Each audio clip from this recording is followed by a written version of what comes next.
When I was coming back from Freeport, the same person who give me the funds, was like, okay, I want you to do a part 2. Choose an island. So I went over to Eleuthera, and we fed 1,500 persons in Eleuthera. During the pandemic, it was our worst year, because I used to feed persons every single day, breakfast and lunch. And the numbers were so huge, we had two stations set up. We had a station set up at that time I used to cook at the St. Barnabas Church, and then I used to cook at the Pilgrim Baptist Church in Camp Road.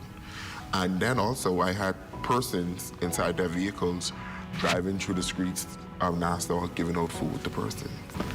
We need more assistance because, like I say, persons are still hurting. Even though we just came out of the pandemic, we still have persons trying to catch themselves. So like I always tell persons, you don't have to if you don't want to donate money, you can donate your time. You can come out and give us assistance by passing out the food, wrapping up, cleaning up, anything, or just giving the homeless persons a word of encouragement to know that, hey, you're still loved.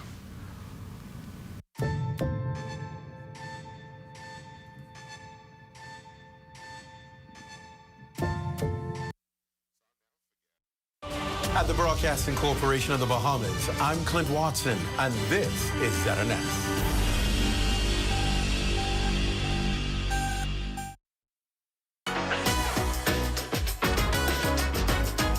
It's What's Trending with Jiminita Swain and the Bahama Beauty. At the Broadcasting Corporation of the Bahamas, from Studio A. It all starts right now.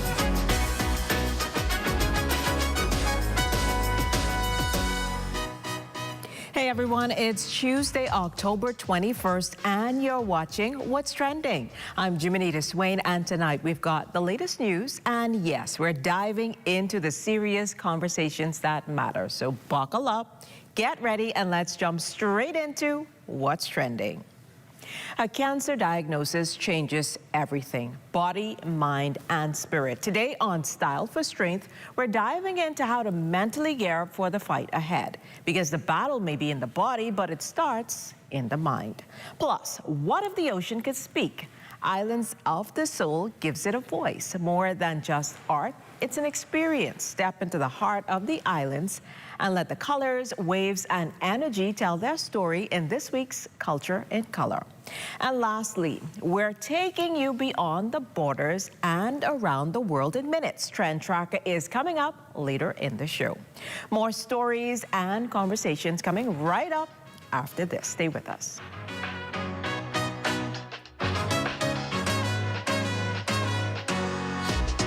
Things may be tough, but Wendy's got you covered. Grab a Dave's single or chicken sandwich with a junior fries and 16-ounce beverage for just $6.95. Why choose less from the other guys when you can get more? At Wendy's, we're providing bigger bites and better deals.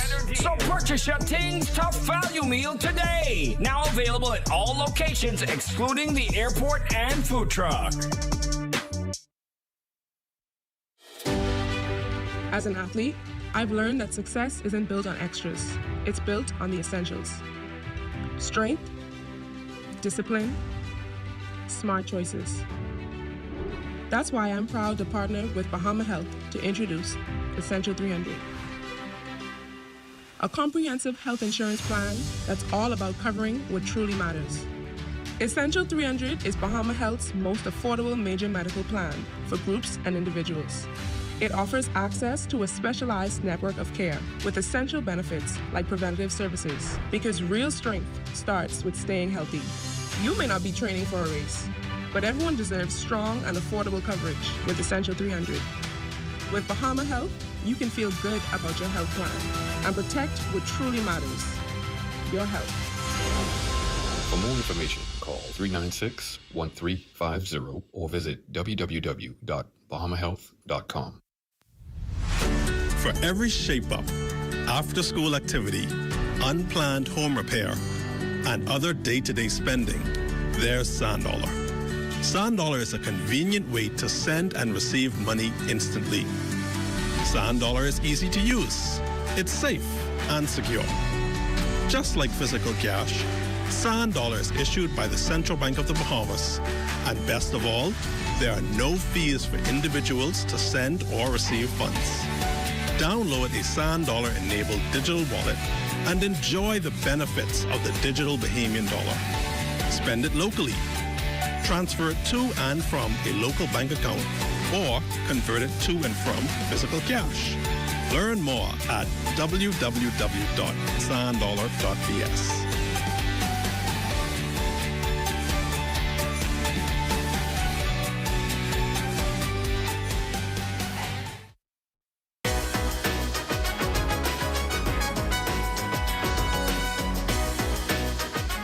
A cancer diagnosis changes everything, body, mind, and spirit. It's a journey that demands more than medical treatment. It requires clarity, courage, and resilience.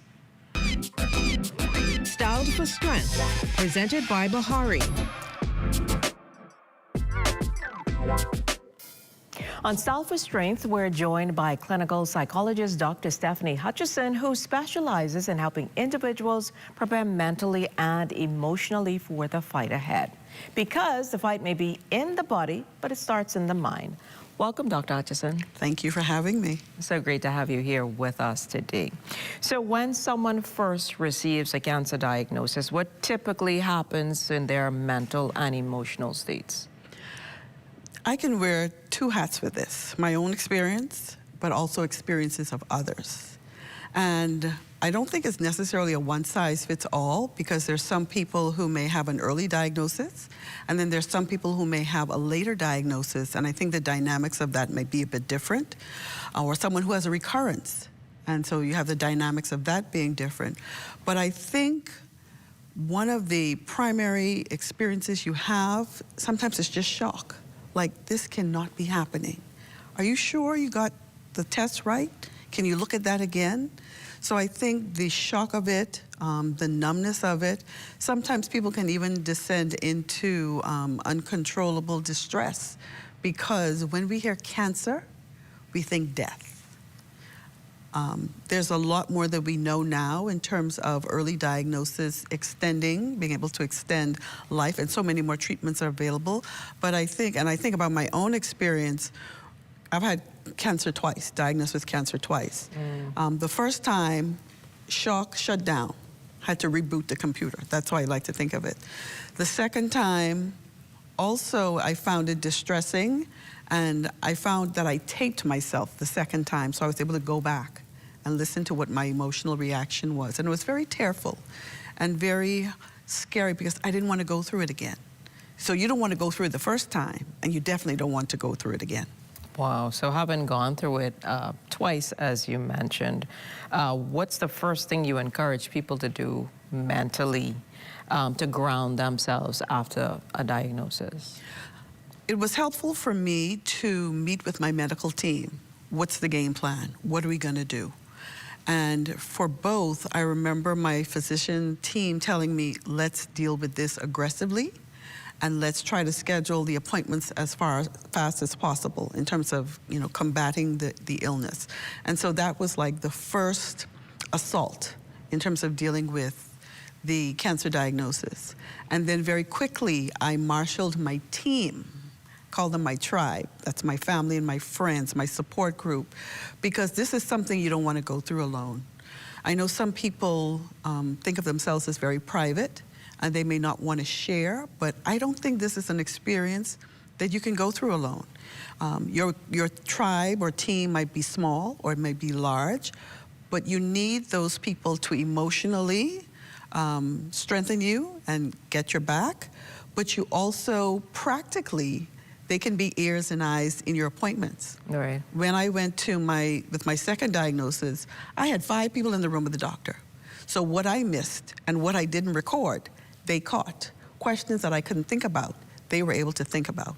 And so you want to marshal your medical team and your support team. And that leads me into my other question where I was going to ask you about specific techniques or habits that help people build mental resilience during treatment. But that's a good idea to, you know, to have your team with you and to record, and that keeps you focused. But what about fear? How important is it to acknowledge fear, and how do we prevent it from taking over? I think recognizing that that's a part of the emotional experience, the shock, the numbness, the anger even, like, why is this happening to me? But the fear, recognizing that that doesn't mean that you are weak.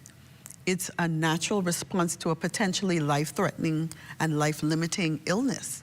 What I would caution people is don't let the fear keep you stuck. Because I think for too many people, sometimes even following up with appointments, people don't go because they don't want to know. But if it's cancer and you don't know, it's not going to benefit you. So even if you're afraid, do what you need to do afraid. Do it anyway. Do it afraid, and do it. That's why the support is so necessary, because they can, as I said, they can be your psychological scaffolding to help you to be able to manage what you're going through. So recognize that you may be feeling the fear. Feel it. Don't run away from it. Just keep going. Feel it. Don't try to push it. Feel it. And believe it or not, from my experience, it will kind of minimize, or the intensity may lessen. And even if you have to do it afraid, just get it done. Yeah. So then what advice would you give to someone who feels emotionally overwhelmed but doesn't know how to ask for help? Maybe those people who may not have a village, or who are trying to cultivate a village now following this diagnosis. I think that would be very helpful to talk with the physician. What do I need to do?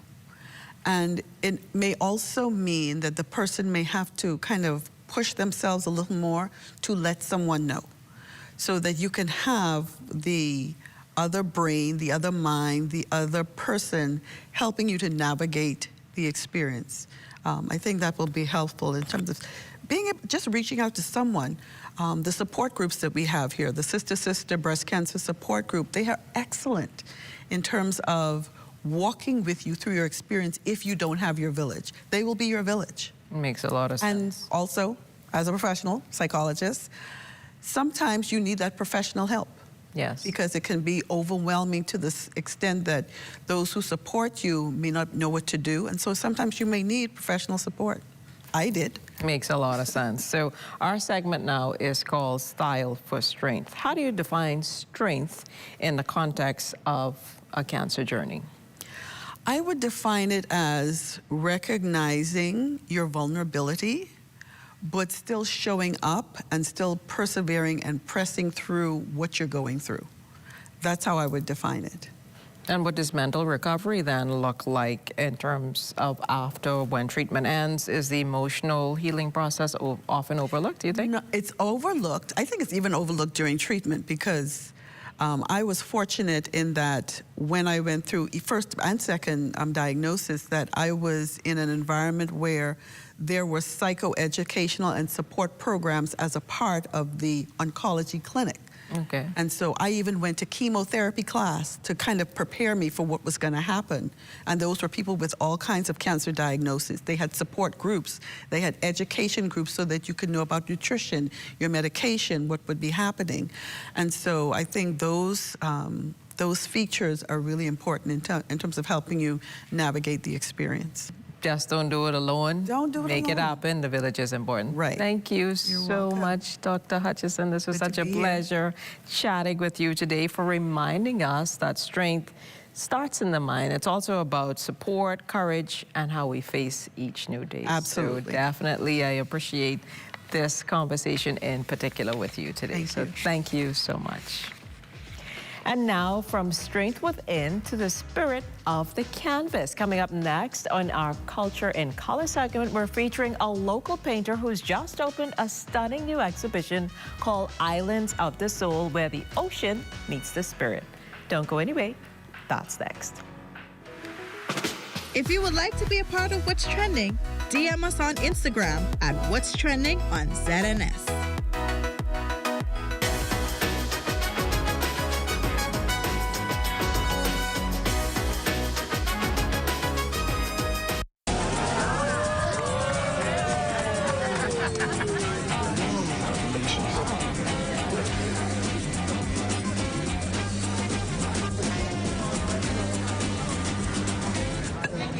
diet-friendly special?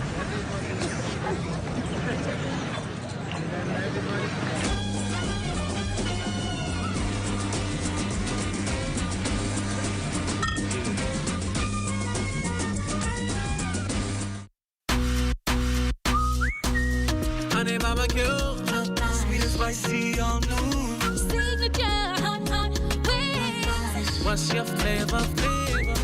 Roasted garlic parmesan, tastes so good, chicken. Those pepper wings. Now available at Popeyes in Nassau.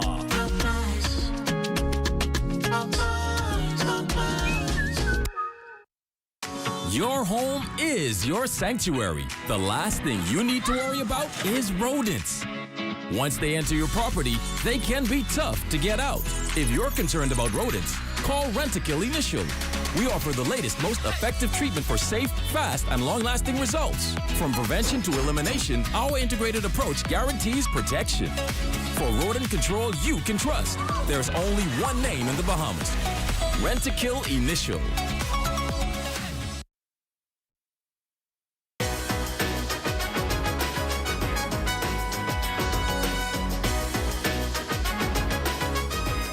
From deep, haunting blues to bold, soul-stirring strokes, art speaks where words fall short. Step into the heart of the islands and let the colors, waves, and energy speak for themselves.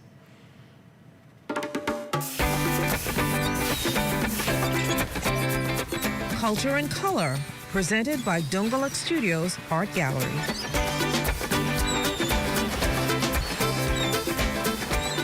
On Culture and Color, we sit down with artist Preston Hanna, whose new exhibition, Islands of the Soul, Where the Ocean Meets the Spirit, takes us on a journey through culture, connection, and creativity. Hanna transforms everyday island life into spiritual landscapes, sharing the stories, inspiration, and vision behind his work as a Bahamian creator. Welcome to What's Trending, Preston. Thanks for having me. It's so great to have you here with us. So, tell us about the heart behind this exhibition. What inspired Islands of the Soul, Where Ocean Meets the Spirit?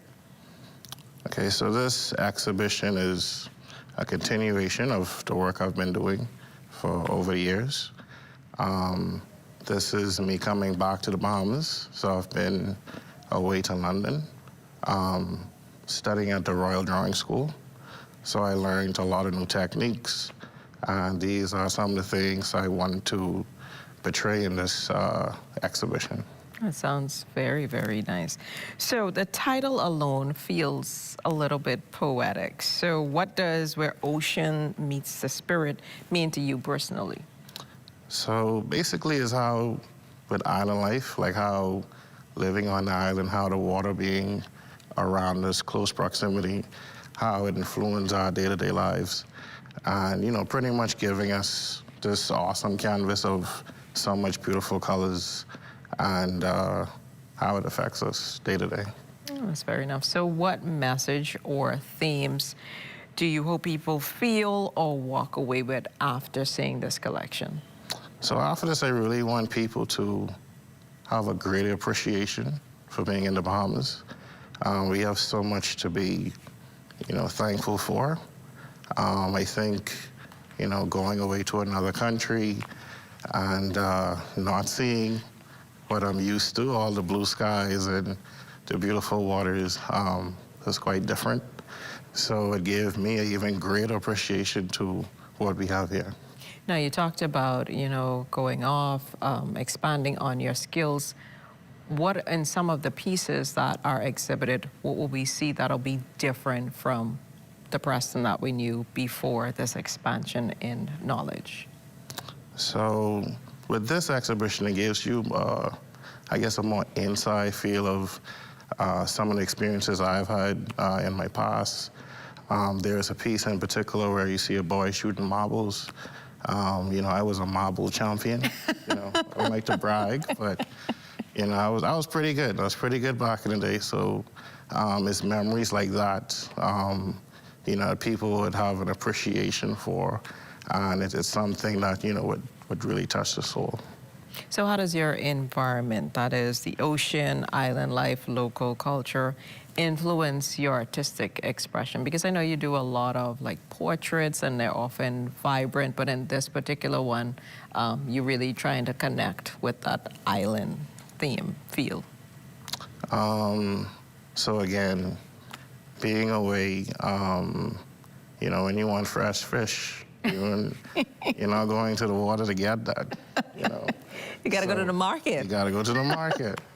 So going to places like Morning Cue, Potter's Key Dock, and actually being in front of the fishermen, having that conversation, it's vibrant. It's has a lot of rhythm. Like you get to see all the different colors, all the different hues, the expression of the people just being around, the atmosphere, all of that was, you know, what I was trying to convey in these pieces. So then tell us then about the mediums or techniques that you used in the exhibition. Anything new or experimental that's outside of the norm? So I was able to use a lot of textures. Okay. I think now I focus on putting a lot more detail into the work. I find that a lot of times I used to do stuff quickly, but now I, you know, sense the fact that I need to spend more time and pulling more from picture references and stuff, or even experiences when creating these pieces. So how do you want people to experience your work then? You want it just to be a visual connection, emotional, or spiritual? Because you were away and you came up with this body of work, but people are here, and as I guess your focus reimagined. So what do you want them to feel when they connect with you, the exhibition? So when persons come and see the exhibition, I want you to take your time and really take in what's in front of you. So a lot of pieces I normally do, it has to do a lot with the environment and climate change, and you know, really to build awareness to what we have here. So I think, like, for persons who are looking at it, I want you to put yourself in the piece and really hone into how you feel with these pieces. Well, thank you so much, Preston, for chatting with us today and also sharing the heart and spirit behind your work. It was definitely a great reminder that the Islands of Soul isn't just to be seen, but it's to be felt and remembered as well. So thank you again for chatting with us today. Thank you for having me. And speaking of connection, up next on Trend Tracker, we're diving into the latest global stories that are capturing attention and shaping conversations worldwide. Stay with us. There's more after the break. What's trending in business? Who's making major money moves? And how's it shaping your future? This is Economics, your front row seat to the biggest stories in business, innovation, and finance. Powered by the Sand Dollar, the digital currency of the Central Bank of the Bahamas. It's fast, secure, Bahamian. We're breaking down the numbers, the news, and what it means to you. Tune in every Thursday at 6 p.m. for the trends, the insights, and the stories that matter. Get informed, get inspired, get in the mix with Economics.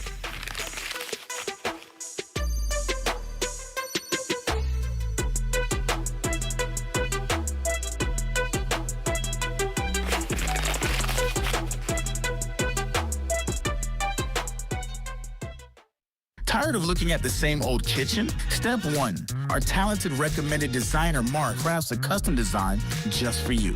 Step 2.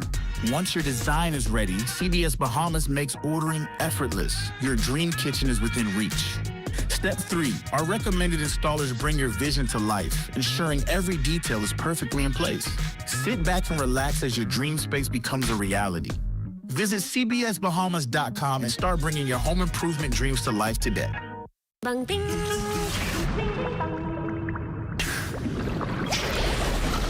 Ding bang ding. Ding ding bang. Bang bang bang. Ding bang ding. Ding bang ding. Ding ding bang. Bang bang bang. Ding bang ding. Ding bang ding. Ding ding bang. bang ding. Ding ding bang.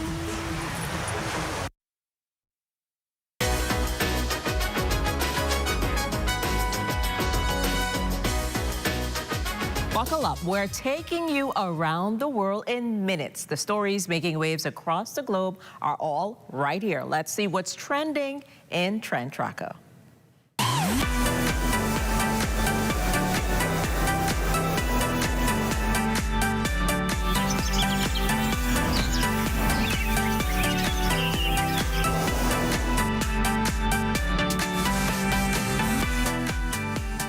Yesterday, some of the world's biggest apps and websites went dark. Zoom, Lyft, Snapchat, Roblox, Fortnite, you name it, Amazon Web Services put it on pause. The culprit, a DNS resolution glitch that left millions twiddling their thumbs.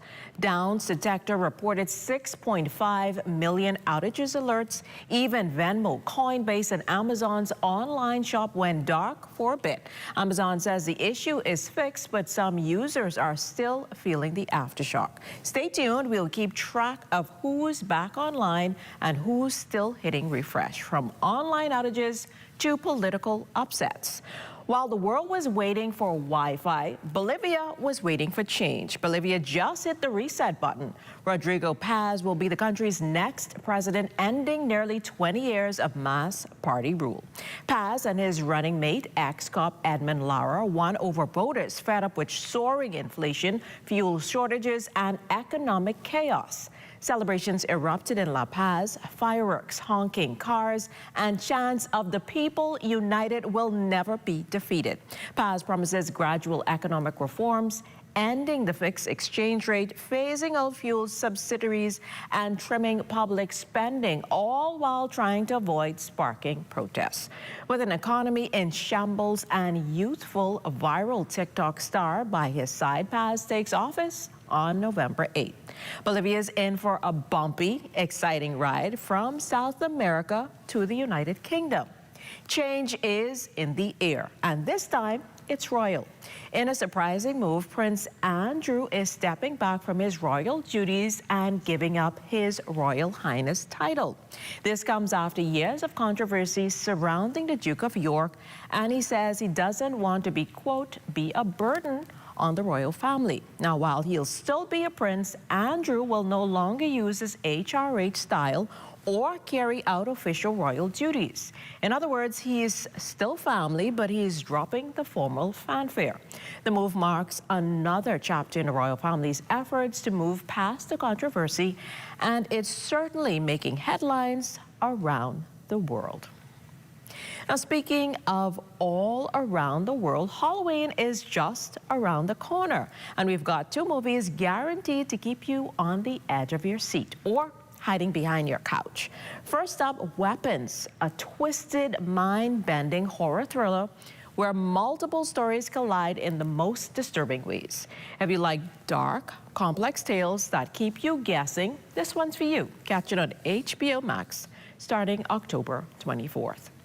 And next, Black Phone 2, the chilling sequel that takes supernatural terror to the next level. With a retro vibe and a villain straight out of nightmares, this film is scary, suspenseful, and straight up addictive. Hitting theaters now.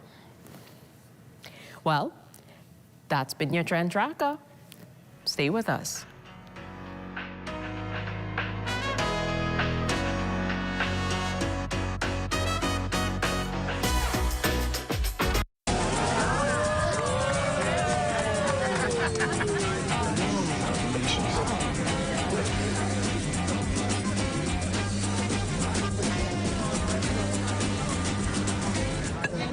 Diet-friendly special.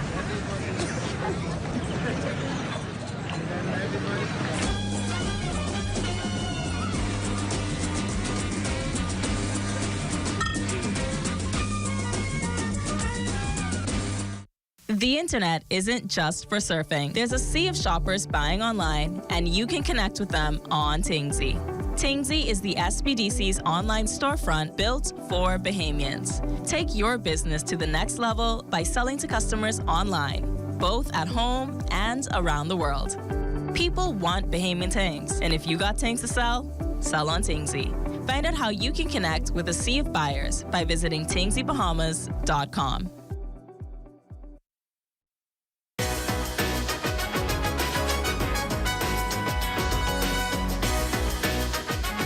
On Wednesday's show, we're taking you beyond the islands. Our Bahamian Footprints segment spotlights a chef making waves abroad, showing the world what Bahamian talent can do. You won't want to miss her story. And that's a wrap for What's Trending. Follow us on Instagram at What's Trending on ZNS for show clips and behind-the-scenes moments. See you tomorrow at 6 p.m. for more lifestyle, entertainment, and so much more.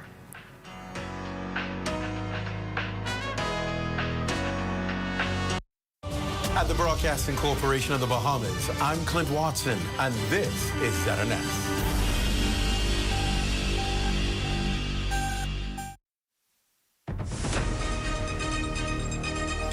This is the Bahamas Tonight. The Northern Edition has a look at stories making news tonight. Issues at Lucayan Towers persist. This time, residents raise concerns over water supply. Also, more than 100 workers at the Freeport Airport Development Company officially joined the Bahamas Communications and Public Officers Union. And a Grand Bahama businessman charged in connection with a major drug seizure valued at more than $4.5 million.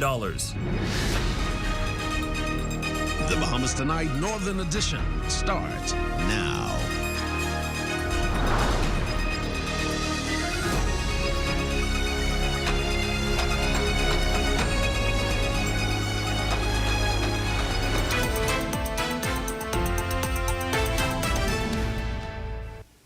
Good evening and welcome to the Bahamas Tonight, the Northern Edition. I'm Ramiko Knowles. Thanks so much for tuning in.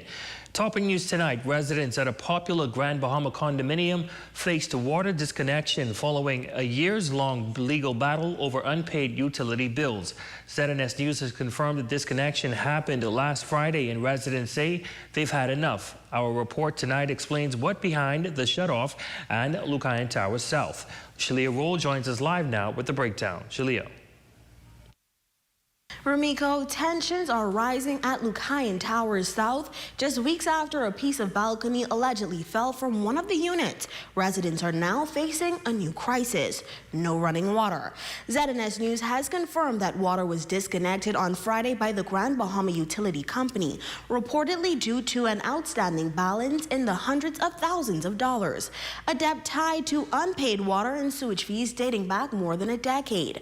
Residents describe the situation as unacceptable and say they're living in uncertainty. The disconnection is just the latest blow for a property plagued by years of internal conflict, unpaid bills, and serious structural issues. Many blame the condominium's management or lack thereof for the chaos.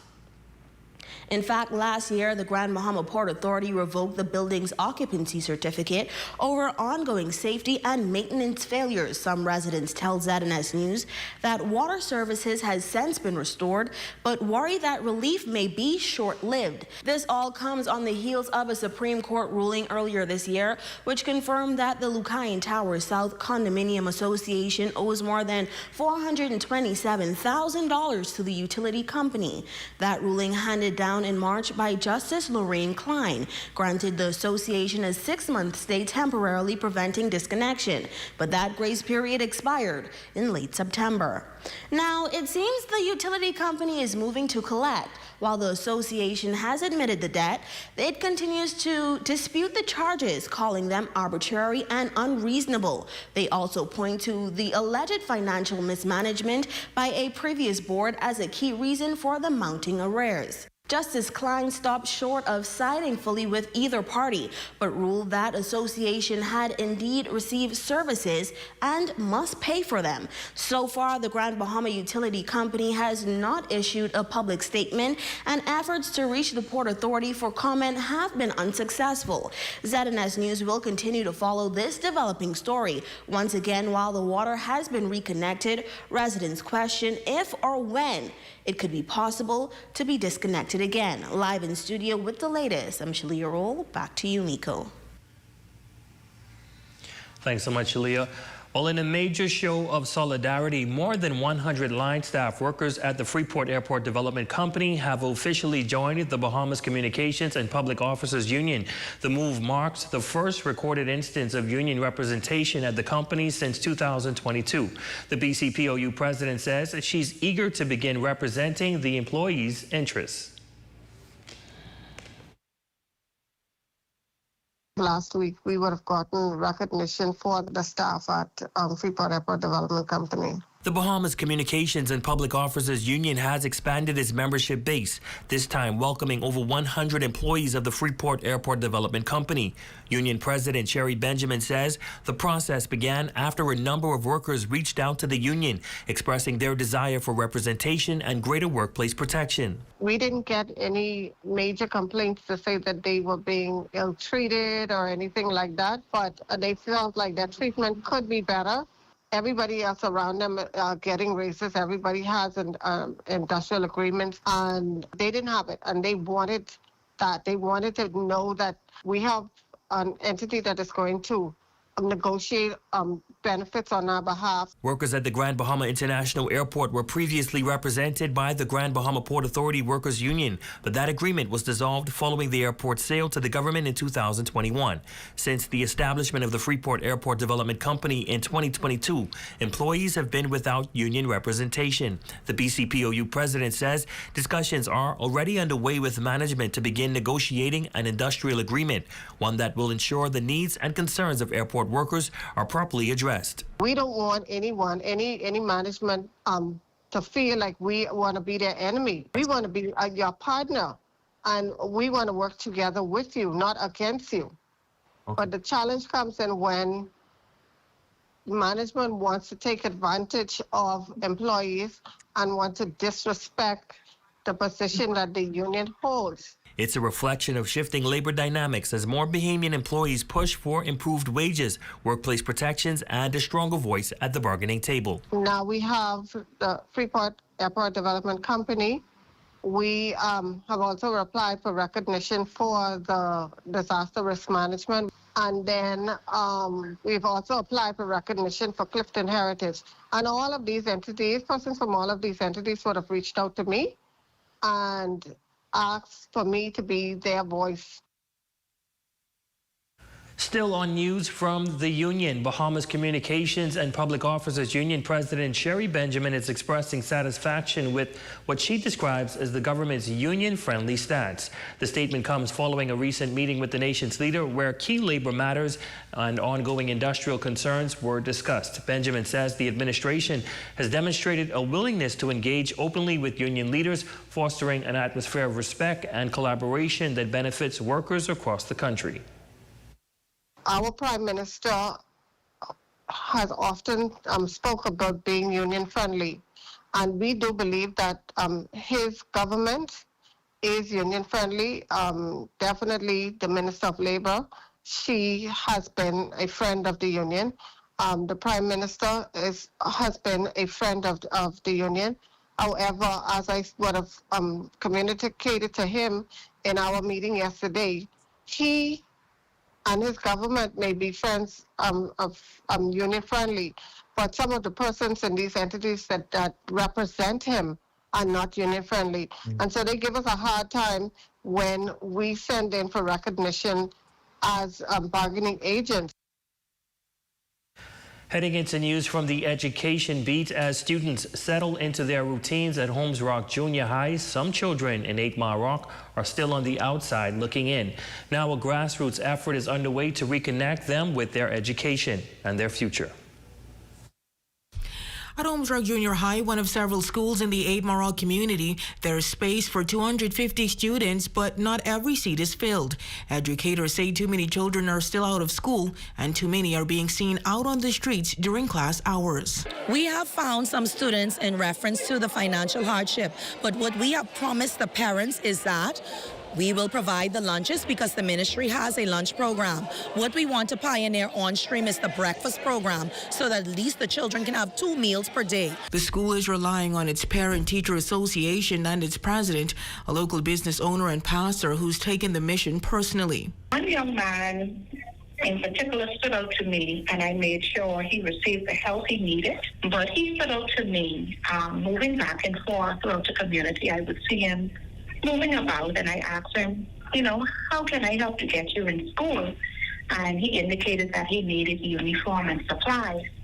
So I hit the ground running. I went to social service. I seek some help. But there are a lot of kids that are not in school because some of them, the parents are ashamed or they're having a financial struggle. Now, Nesbitt reached out to local businesses, called in favors, and even paid out of pocket to help students return to class. But the challenges sometimes go deeper than just school supplies. In the Creole-speaking community, the issue is that some of them are not immunized, one.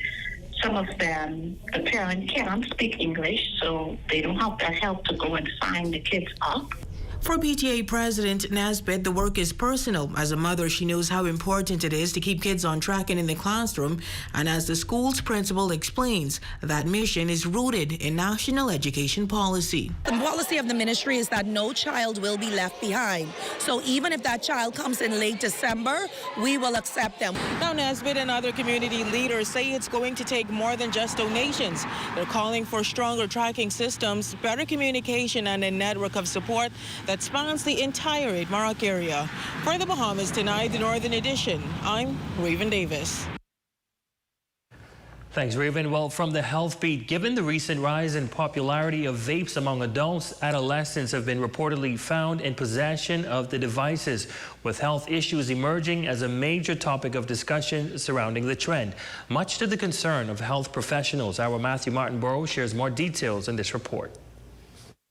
With the rise in vapes, otherwise known as electronic cigarettes use amongst adults, adolescents are increasingly found with the devices, raising concerns among community leaders. We sat down with principal at Jackiewood Junior High School, Janice Pinder, who has seen its impact on her students despite warnings from health professionals and seminars held at the school. It had to have something in it. The student automatically had to be taken to the hospital. Very serious. I think after that, we even enforced it even more.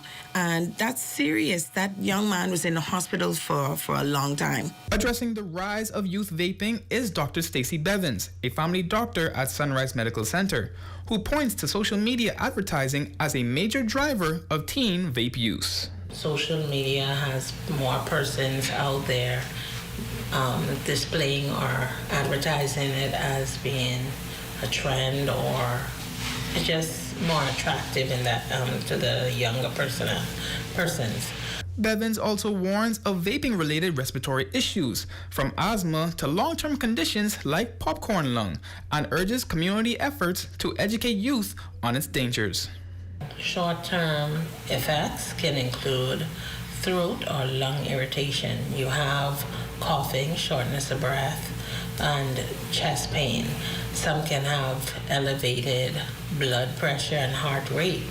And definitely nicotine poisoning is something that we need to inform them about. I believe that once they are educated, then they'll be able to make more informed decisions. Now, one common sentiment made by Principal Pinder and Dr. Bevins is education. They both agree that transparent education on the impact of vaping can prevent the youth from experiencing health problems and lead them to a much healthier and happier life in the long run. For the Bahamas Tonight, the Northern Edition, I'm Matthew Martinborough. Thanks, Matthew. Well, a Grand Bahama businessman has been charged in connection with a major drug seizure valued at more than $4.5 million at the Freeport Container Port. Craig Bethel Jr., owner of Absolute Comfort Air Conditioning and Refrigeration Company, appearing before Magistrate LaQuay Lang in Grand Bahamas Magistrates Court on Friday. He was charged with conspiracy to possess dangerous drugs with intent to supply, conspiracy to import dangerous drugs, and importation of dangerous drugs. Bethel, who was was represented by attorney Brian Hanna, pleaded not guilty to all charges. Now, according to police, the Royal Bahamas Police Force, in a joint operation with Bahamas Customs on October 5th, discovered 188 kilos of suspected cocaine weighing more than 500 pounds, hidden inside air conditioning units, shipped in a 20-foot container. The drugs carry an estimated street value of $4.5 million. Magistrate Lang granted Bethel $50,000 bail with strict conditions. He is required to wear an ankle monitor device, report to the Central Police Station every Monday and Wednesday before 6 p.m. and must not leave the island without court approval. The case was adjourned to March 17th, 2026 for trial. And still to come. The Ministry of Youth, Sports and Culture hosts its annual National Youth Expo. We've got the highlights plus sports and more when we come back.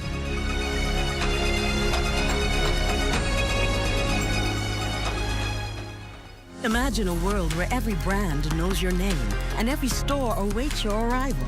Elite shopping, travel where luxury is a lifestyle and every journey feels like home. Dine where every flavor is just for you, every table reserved, and every moment a taste of perfection. Make every big moment even bigger. Experience banking where wealth isn't just managed, it's maximized. Step into a world without limits. Commonwealth Bank, leader in personal banking services. Happy birthday, Dolly! And what better way to celebrate than having a store-wide sale? Come and celebrate with us on October 24th and 25th and get 25% off store-wide. Get ready for Christmas early with a special sale on Christmas decorations. It's our gift to you to say thank you as we celebrate another year. Open Monday to Friday from 8 a.m. to 6 p.m. and on Saturday from 8 a.m. to 5 p.m. Your one-stop shop. Dolly Madison. Save more drugs. We got you. From cosmetics to prosthetics, what you need for your family, the brands you're looking for, the quality you expect, the prices you need and deserve. Feel the love. Save more at Save More Drugs. Fall just dropped and so did the prices at Bad and Bougie Trends. Visit them at number 10 Churchill Building and Unit for their jaw-dropping 50 to 75% off fall sale. Bad and Bougie Trends for stunning men and ladies designer outfits to must-have sneakers for the baddies and the bougies. Grand Bahama, get ready. This is yours truly, Pastor LaQuez Williams, inviting you to a live concert at Jubilee Cathedral this November 16th at 6 p.m. Live in concert with Peter Key, How I Cross Over, and Bishop Simeon Outen, and many others. You don't want to miss it. We will also have special appearance by Sunland Baptist Academy students. Part proceeds goes to Sunland Baptist Academy renovation. You don't want to miss this amazing concert. Ever wonder what all those dates mean on your food? Let's clear that up. First up, expiry date. This is the one you want to pay attention to. After this date, food may not be safe to eat. Time to say goodbye, yogurt. Next, best by date. This is about quality, not safety. Food is still not may be good at this date, but it won't taste as fresh when it's new. And finally, sell by date. This is just for the stores. It tells them when to pull it off the shelf. It doesn't mean your food is bad. It just means it's time to start shopping for a new batch. Know your date? Keep your food fresh. Stay fresh. Stay smart. Remember to check your date and use your senses. Fresh food, fresh life.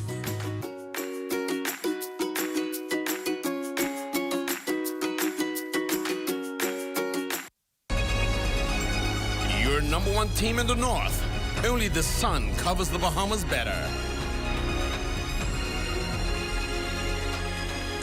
Welcome back. In an effort to inspire, purpose, promote community engagement, and build character development, the Ministry of Youth, Sports and Culture hosting its annual National Youth Expo. The event, held at the Forster B. Pastina Center, was a vibrant showcase designed to inspire the next generation through involvement in various clubs and organizations. We want to bring what we have to the community of Grand Bahama. We always saying that there's nothing for the young people to do. And we want to prove them wrong, that we have 25 organizations and organizations who were calling to be a part. to showcase what it is that they have. This is an event for our youth. We are encouraging them to ask questions, let them know how they can be involved, what can help them to further their career, maybe even character development. That's our goal, to help groom them, get them to learn to even give back. From finding purpose to forming connections, the Youth Expo served as one-stop shop for students to explore and discover their passion. For these students, the experience and the impact was both exciting and valuable. Discovering or finding myself through all these different things. We can tap into different skills that we didn't even know that we had.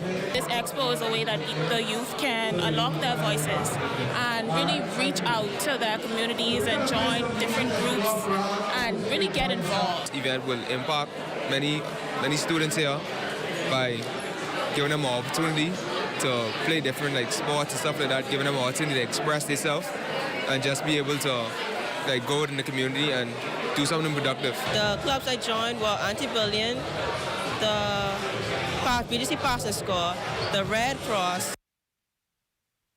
The Grand Bahama sector of Junior Achievement is welcoming this year's cohort of nearly 200 students with an orientation at the Champs Community Center in Hawksbill. The young aspiring entrepreneurs will be learning the tips and procedures of business operations under the tutelage of 7 prominent organizations on the island: the Grand Bahama Power Company, CIBC, First Caribbean Bank, Buckeye Bahamas, Freeport Oil Company, Focal, Global Tech, the Grand Bahama Port Authority, and the Grand Bahama Shipyard. Program coordinator for Junior Achievement on Grand Bahama, Dequian Carroll, says having such recognizable enterprises a part of the program demonstrates a promising outcome for the students and their respective futures. Because Junior Achievement is all about entrepreneurship, these companies impact that knowledge that they already have. And a part of Junior Achievement, even though we encourage entrepreneurship, we deal with work readiness and financial literacy. So these adults will be mentors, sometimes heroes, sometimes psychologists, and helping these kids understand their role in the future for Grand Bahama. Special keynote speaker at the orientation is former junior achiever and current sales consultant Isaac Mizik, who provided words of encouragement via a piece from his award-winning speech, Push Forward. Particularly why you start as an adult. One of the things I tie it to is Proverbs 6:6 that says, go to the ant of slugger, observe her ways and be wise. So to push forward, really think of it like a synopsis of it, of regardless of what they're going through, they need to remember, if they're not inspired, if they're not as prepared as they would like, or if they didn't hit the goal, they still need to push forward. The Bahamas Alzheimer's and Dementia Association recently launching its Northern Bahamas chapter with a church service and a luncheon held at the Church of the Ascension and at the Eric L. Sam Center, held under the theme Alzheimer's is Everybody's Business. The event highlighted the association's commitment to raising awareness and expanding education about Alzheimer's disease and other forms of dementia. Board member Lolita Montpetit emphasized the importance of accessible resources and education, noting that whether someone is impacted directly or indirectly, learning how to properly care for individuals living with these conditions is essential. You remember a couple years ago, they had a number of senior citizens that went missing. They were Alzheimer's patients, and they, it's like no one knew what was happening or how to care for them. So that was one of the reasons that Agatha Thompson decided that we really need to have proper representation here in Grand Bahama. And one of the things that we would like to do is we want to train people, not just caregivers, family members, nurses. We want to train them in how to properly care for Alzheimer's patients. Co-chairman Kaylisa Simmons echoing the sentiment, stating that education is key. She notes that one of the association's main goals is to host regular meetings and public forums to support caregivers and offer a holistic approach to dementia care. There are persons that would need transportation. We would need to take them out on outings because, we don't want you to just keep your relatives at home and sheltered. They need interaction. They need to come out into the community as well. And so we want to provide a holistic approach to the patients with Alzheimer's as well as the caregivers, because from personal experience, we know the challenges and that go along with that. And that's a look at stories making news. Jay, what's happening in sports? Well, high school volleyball playoffs kicked off yesterday. Some teams advanced and some other teams, they went home packing, Remiko. Oh, sorry to hear that. That's coming away next, but first a check on the local weather forecast.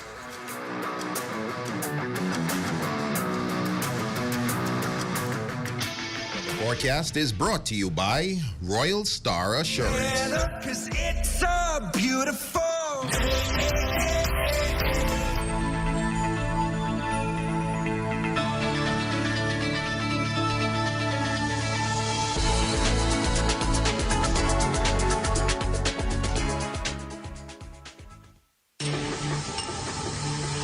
Strength isn't claimed, it's built.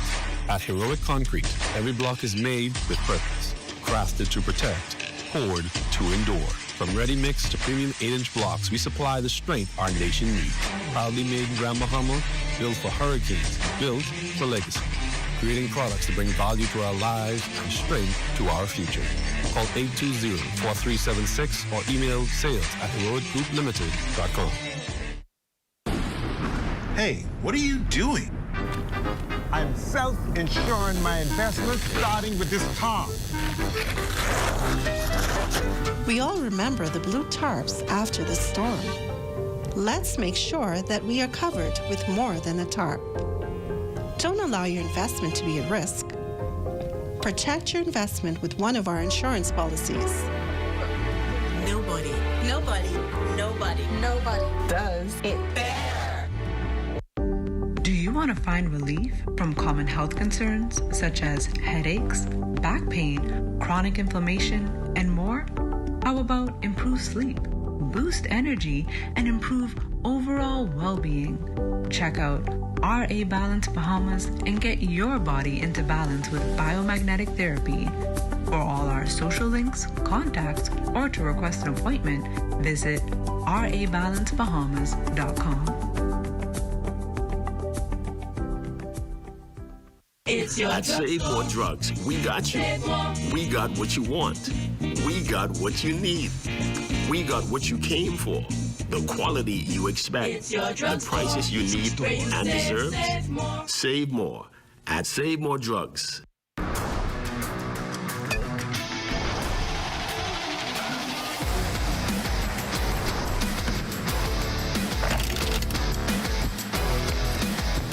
Good evening, ladies and gents. I'm Jay Philippe, and welcome to Sports Top and Sports High School Volleyball Playoffs quarterfinals kicked off over at St. George's Gym. In senior boys play, 8 Mile Rock Blue Jays took down Sunland Stingers in 2 straight sets, 19-12, in back-to-back sets to advance to the semifinals. It was a good game. We went in expecting to win. We did as we expected. Most of our teammates did as they practiced. We did really good. Some spiking and our bumping was phenomenal that game, and we expect to win the championship. Today we played really well. Last year we weren't really winning that much games. We lost like mostly all of our games, and this year so far we winning all our games, and we trying to make it to the finals. Championships. The other senior boys playoff game had BMES eliminating Jackie within 3 sets, 19-10, 15-19, and 15-11 to advance to the next round. In junior boys action, Tabernacle knocked off Sunland in 3 sets as well. Switching gears now in sports scores from week 2 of the Girls Like Diamond Mini Softball League, the Vipers defeated the Gators 21-16 in 13U play. Aiden Lightburn was the winning pitcher. The other 13U girls game saw Tabernacle Falcons getting the W over Girls Like Diamond 13-4 behind guard Jay Green on the mound. Now in 16U play, the Sharks dominated the Piranhas 13-3. The winning pitcher was LaCrystal Monka. Games will continue on the weekend at the Emera Baseball Park. And last in sports, the NBA season returns tonight with 2 games on schedule. The big game to watch tonight will be the battle between our 2 Bahamian players in the league in Buddy Hield and the Golden State Warriors, taking on DeAndre Ayton and the LA Lakers at 10 p.m. tonight. And that's your quick check on sports. Your Facebook friend of the day is next. I'm Jay Philippe. As always, be blessed.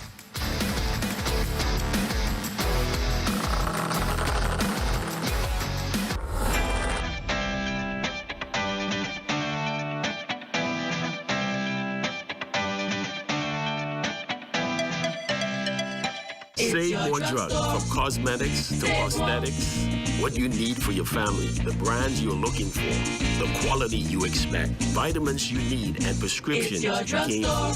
Feel the love. Save more at Save More Drugs.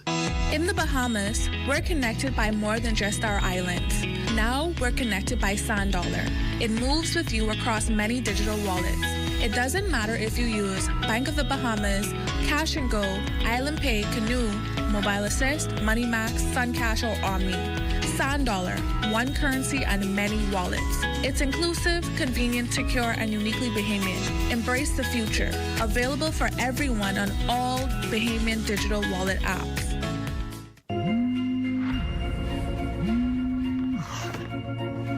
Hello. What time is the flight? No one asked us to go. Hello? Into the storm. Into the chaos. To witness devastation. No one asked us to go. Are you ready? Because it's the story that drives us forward, that brings truth to light, that connects us all. This is why we go. Breaking news out of Grand Bahama. Our Raven Davis has been covering this story all day and joins us live now with the latest. Raven, what can you tell us? Yes, Ramiko, I had a chance to speak to many of the residents, and many of them are concerned about... Your number one team in the north. Only the sun covers the Bahamas better. And that is going to do it for us here in the north. I'm Ramiko Knowles. And I'm Jay Philippe. Thanks so much for watching. Here's a live look at the Bahamas tonight. Coming your way next.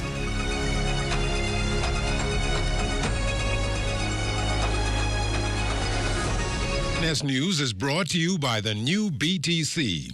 Fiber is here. Faster, stronger, more reliable. Together, we are unstoppable. Switch today. Coming up in the Bahamas tonight, from politics to immigration, mental health to social development, the Anglican bishop tackling a gamut of national issues in his opening charge to the 122nd session of the Anglican Synod. Also, find out what the latest census numbers reveal about housing throughout the country and which islands boast the highest rates. And Bahamian students in Jamaica keeping a keen eye on tricky tropical storm Melissa. The Bahamas tonight. The National Report starts now.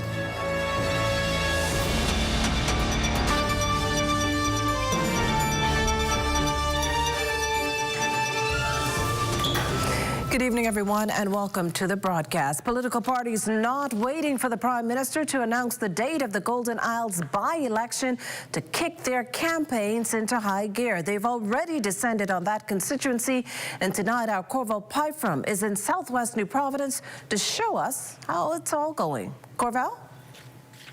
Makushla, you got onto Carmichael Road west of Gladstone Road today, and you probably wondered what was going on. There was bumper-to-bumper traffic, and that is because the campaign for the upcoming Golden Isles by-election is in full swing.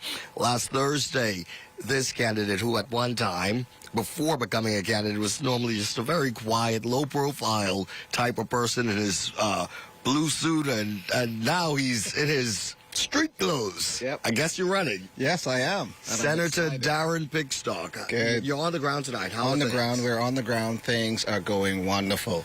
I mean, people are very receptive. People are very excited that we're in the area. People like the progress that the PLP is making, and we are going to build on that progress. And so we're excited to be on the ground. We are in Dignity Gardens. We're going door to door with the team, and people are excited. You're up against two Brians, one from the FNM, one from the COI. I'll ask both of them. Does a longer campaign or shorter campaign work best in their favor? What works best for you? Well, I mean, look, anything. People are excited about the PLP. So we're going to continue to go door to door. We're going to continue to touch people, and we're going to continue to build on that progress. I mean, look, right now, we are through Unison's Road, we are through Spikenard Road, and we are paving And so things are happening on the ground, things that people that are concerns for residents of the Golden Isles constituency. We are dealing with those issues, and we are dealing with them right away. Look, I'm a man of action, right? The shirt says community and trust action. You know, some familiar faces on the ground here with the senator as well. We've seen Senator Michael Halkitis, who at one time represented this constituency. There's also former Minister of Education and Member of Parliament for Marathon, Jerome Fitzgerald, also out here along with some other PLPs. And there's a huge PLP presence, we must admit. The gold shirts are everywhere in this area tonight. The two Bryans I mentioned earlier, Brian Brown of the FNM and Brian Roll of the Coalition of Independents, we spoke a bit earlier to both those gentlemen. Let's hear what they said. Brian Roll from the Coalition of Independents is that party's candidate. How are things looking for you? Yes, sir. Things are looking awesome. The people of Golden Isles, they are ready for change. They are hungry for change. There are too many ills in this constituency that has been neglected by both the PLP and the FNM. And, of course, the COI is here to make things better. We need our country back, and we have to fight for this. This is the only country that we have. Right now, I think the people are hungry, and I'm sure you guys have heard, you know, on many occasions, you know, they're saying, ring the bell, ring the bell, ring the bell. So right now, the people are tired, fed up, and they are ready for change. Now is the time. We, the COI of Independence, we want the people to feel involved. We want them to be a part of. You know, it's all about you guys. It's about time someone care about our Bahamian people and to make them first. And nothing for nothing, boots are on the ground. Free National Movement candidate for Golden Isles, Brian Brown. Boots on the ground. It's Brian Brown here, and continue the boots on the ground. For past 4 years, after the election, I'm still here with boots on the ground. What's the case you're making to voters? The case is Mr. Brown has never left you. Lost the last general election, and I'm still here. Office is still open and still operating as though that I never lost. This lap, does a shorter campaign cycle or longer one work more in your favor? Well, a shorter one is fine with me because I've done the work already. The teams are on the ground from all the parties, and no date has been set yet for this by-election, but Vegas bets are that could happen any day now. Reporting from Dignity Gardens for the Bahamas Tonight, I'm Corvell Pipe from Back to You, Makushla. Well, good job there, Corvell. Meantime, the need for transparency and accountability in politics, a key talking point for the Anglican bishop in his charge last evening during the opening of the 122nd session of Synod. An opportunity for Anglican clergy and lay representatives to meet in business sessions, workshops, worship, and fellowship activities. With all the details, we turn now to our Vaughn Albury. With the general election looming, Bishop of the Anglican Diocese of the Bahamas and the Turks and Caicos Islands, the Right Reverend Leish Boyd reiterated the call for campaign finance reform. Prime Minister the Honourable Philip Davis among those in the congregation. And although the current and previous governments have yet to enact this law, the head of the Anglican Church is calling for transparency. It is wrong for money to control the outcome of an election or the future of a country. And this is not just the government's responsibility to ensure. It must be ensured by the attitude of the people who all too often are saying, what you gonna do for me so I could vote for you? That is something the Anglican bishop believes we must move away from, and the role of money possibly influencing election outcomes. Now, some people will say, oh, Bishop, get real. You can't change that. Money will always win elections. Those who control will always control. To which I say, yes, for now. But it's still wrong. Bishop Boyd also called out politicians and top civil servants for allegedly ignoring the law and for what he claims not setting an example of transparency. We have to move to a place where we respect the public disclosure process in this country, where leaders and senior government officials declare their assets on a regular basis. It is the law. but it is a law that has long been ignored, as successive governments have simply chosen not to be subject to the public disclosure requirements. The Anglican bishop insists politicians and the electorate share the responsibility of ensuring fair and ethical elections, free from corruption and vote buying. For the Bahamas Tonight, I am Vaughn Albury. Well, the Bishop Boyd also calls for more development and capital investment in mental health issues following troubling reports of suicides, attempted suicides, domestic violence, and abuse. So many persons carry around scars of trauma from harmful family relationships, traumatic events, unhealthy parental and other relationships, and other emotional realities. The average person is not equipped with the emotional skills or the support system to navigate these realities in their lives.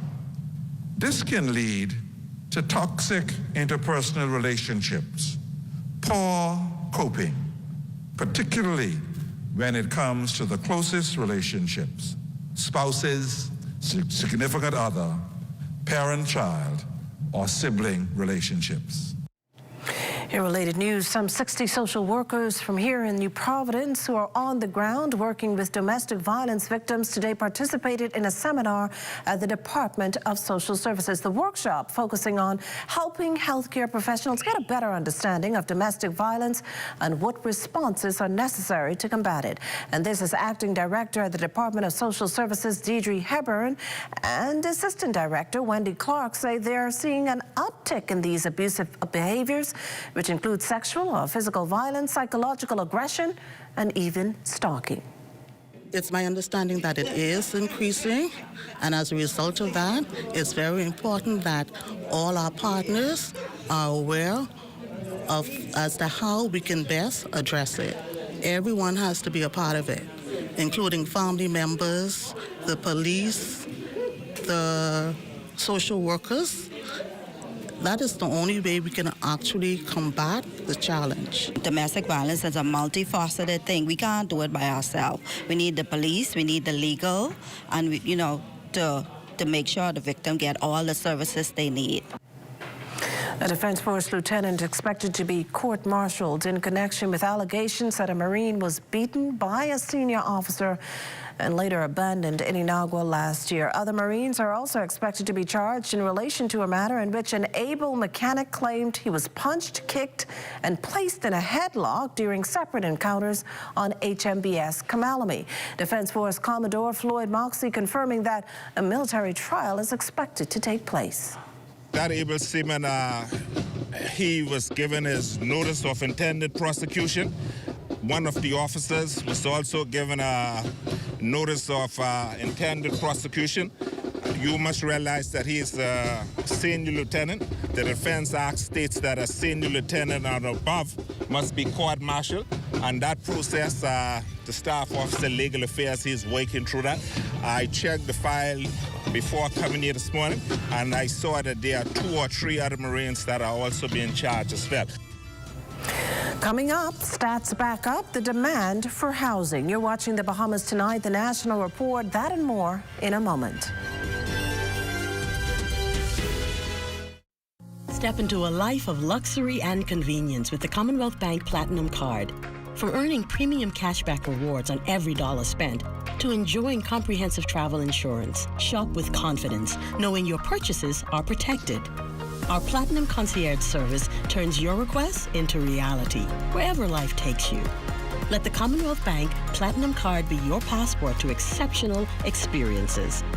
Commonwealth Bank, leader in personal banking services.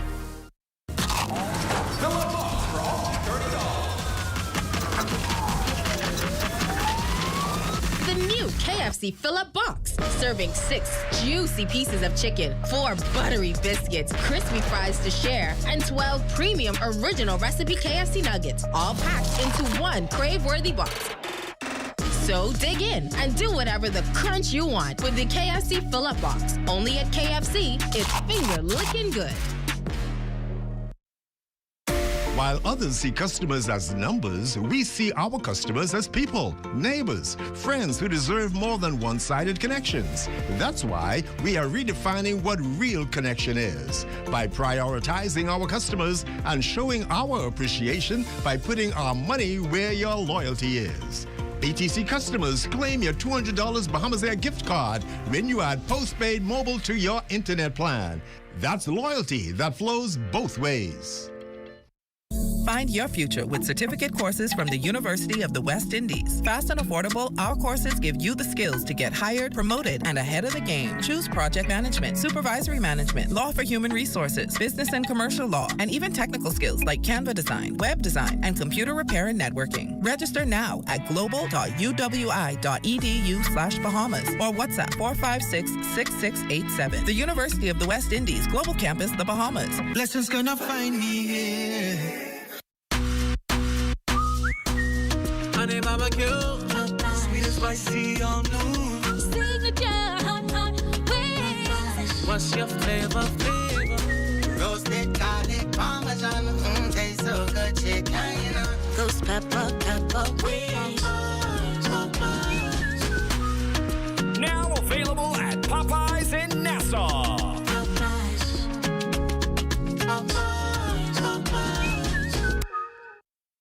A digital wave is making its mark across the Bahamas. From Grand Bahama to Anagua, Bahamians are embracing smarter ways to pay.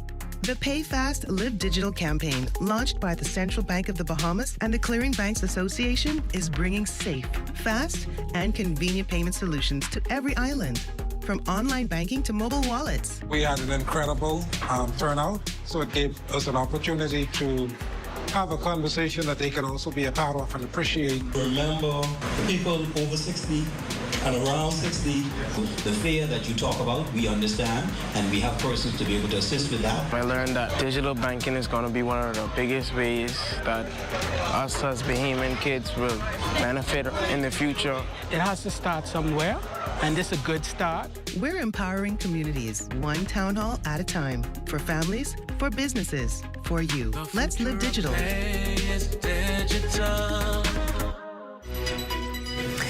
You're looking at a shot there, an aerial view, that is, of Government House, originally built in 1737 for Governor Richard Fitzwilliam and subsequent royal governors, all British. However, since independence, there have been 12 Bahamian governors general. That drone shot courtesy of Kyson Miller. Welcome back. Amid pent-up demand for housing comes the findings of a nationwide survey examining how housing characteristics determine the way Bahamians live today. In this next report, our Altavis Munnings breaks down the results of the 2022 population and housing census.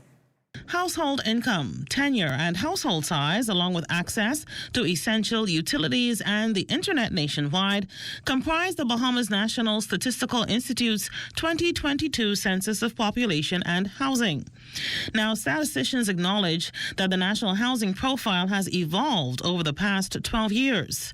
And here are the numbers. 144,198 dwellings across the Bahamas, which is a 14% increase since 2010. Of these, about 83% of the homes were occupied, while roughly 17% were vacant. Assistant Director Kim Saunders revealed that the 67% majority of homes in the country are located in New Providence. Grand Bahama accounted for 15%, and the remaining 13% were spread across the Family Islands. Home ownership remains strong. 6 in 10 households own their homes, and many of those are completely owned without a mortgage. In some islands, for example, Acklands, Mayaguana, and Cat Island, each recorded ownership levels exceeding 80%, while Ragged Island reported the highest home ownership rate at 92%.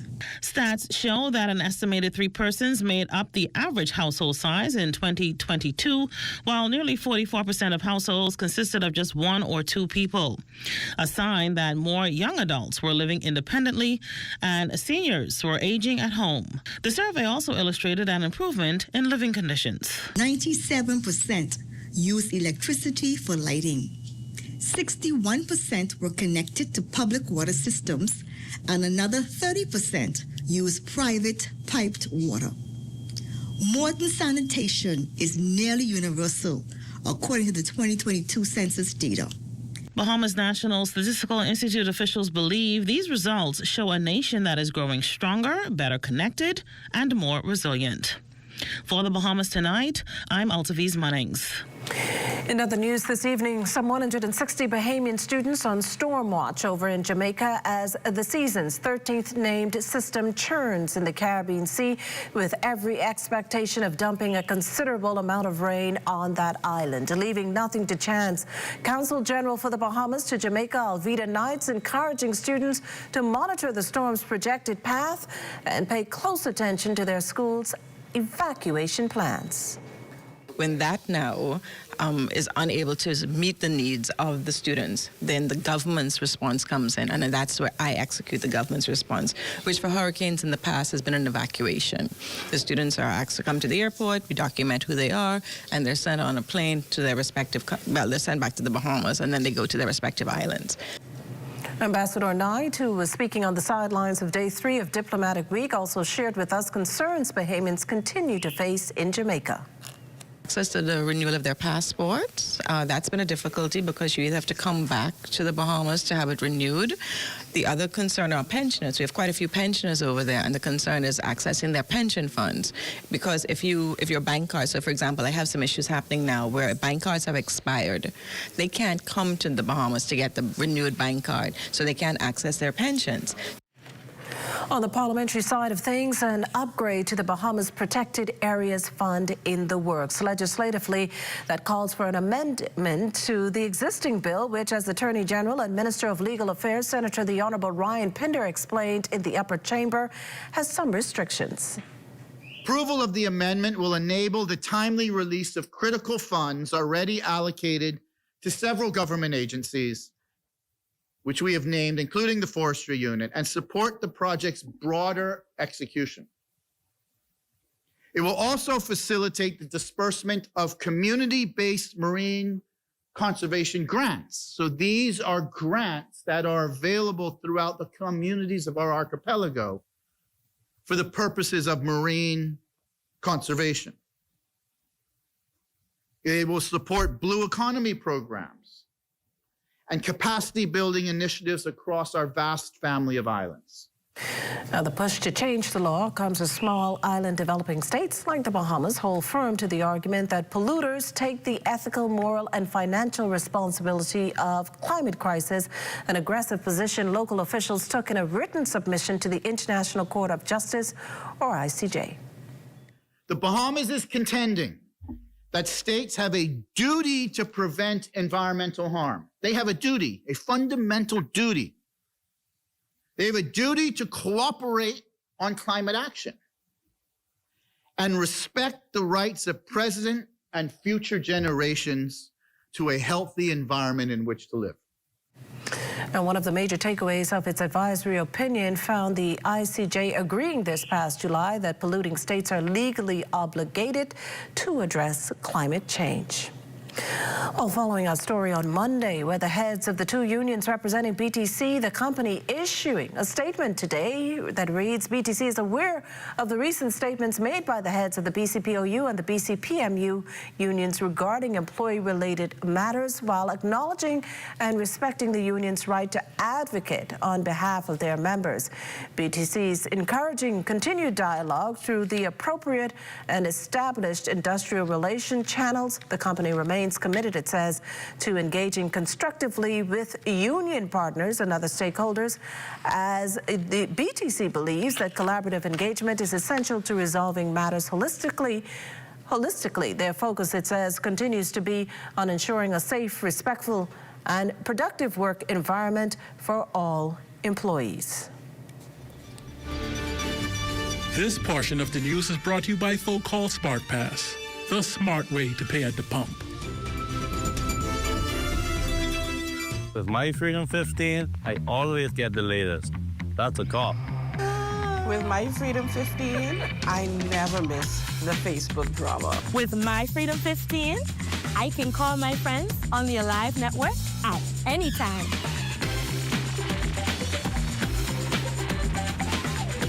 Girl, you calling me again? Yes, and I have 100 free minutes to call the U.S. and Canada, so you know.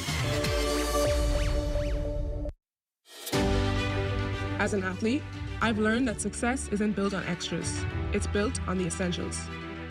Strength, discipline, smart choices. That's why I'm proud to partner with Bahama Health to introduce Essential 300. A comprehensive health insurance plan that's all about covering what truly matters. Essential 300 is Bahama Health's most affordable major medical plan for groups and individuals. It offers access to a specialized network of care with essential benefits like preventative services, because real strength starts with staying healthy. You may not be training for a race, but everyone deserves strong and affordable coverage with Essential 300. With Bahama Health, you can feel good about your health plan and protect what truly matters, your health. For more information, call 396-1350 or visit www.bahamahealth.com. Make your company representative stand out through an embroidery design on your uniforms from Janae's Uniform Center, Chesapeake Road. Janae's utilizes the latest state-of-the-art embroidery technology to monogram large and small quantities of shirts, caps, bags, and other articles. If you don't already have a digitized logo, Janae's can design and digitize your idea and bring it to life. Then install the logo of your choice from their large selections of 27 stock colors of golf shirts in cotton or dry fit, caps, or workwear. Call 394-8385 or 6 or visit www.janaes.com. During Little Caesars Carnival of Specialties, you're gonna want to try everything. Like wearing a Balloon Man costume? Or turning into a tuba? No!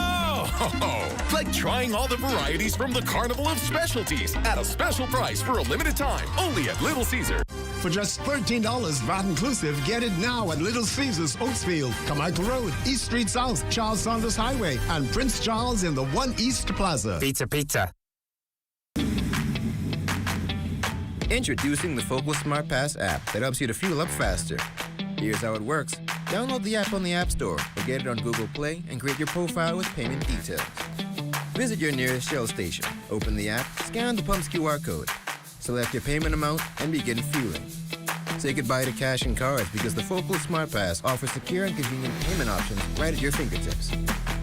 Download Focal Smart Pass now and fuel up faster today. This portion of the news is brought to you by 700 Wines and Spirits, bringing celebration across the nation. Mount Fitzwilliam tonight, a hotspot for dozens of outstanding young people set to be recognized in this year's National Youth Awards. Lloyd Allen is there and tells us more about the big event. Lloyd? Well, Makusha, tonight we've converged right here at Government House where dozens of Bahamians have come to honor a number of young Bahamians as a part of the 2025 National Youth Awards pinning ceremony. Rashad Ritchie is the Assistant Director of the Department of Youth. Rashad, a little loud right now, but talk to us about how these young persons were vetted and the number of persons being recognized tonight. Well, tonight we have over 91 young persons here being recognized for their work in the community, in entrepreneurship, in sports, in the creative sector.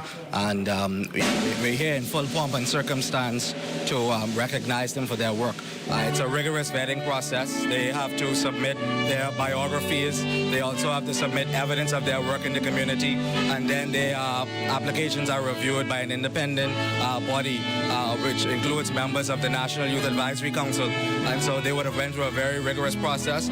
We have persons from across our family islands, including Grand Bahama, who has a large contingent here tonight of over 15 persons. And so we're very excited to see young persons from across our family islands being recognized for their work. And even young Bahamians who are abroad in university would have also been a part of this process. Well, Makusha, also last year I covered this event, and this is a multi-layered celebration and ceremony. Of course, we'll have more from this story in a later newscast, but of course, reporting here from Government House for the Bahamas tonight, I'm Lloyd Allen. Back to you in studio.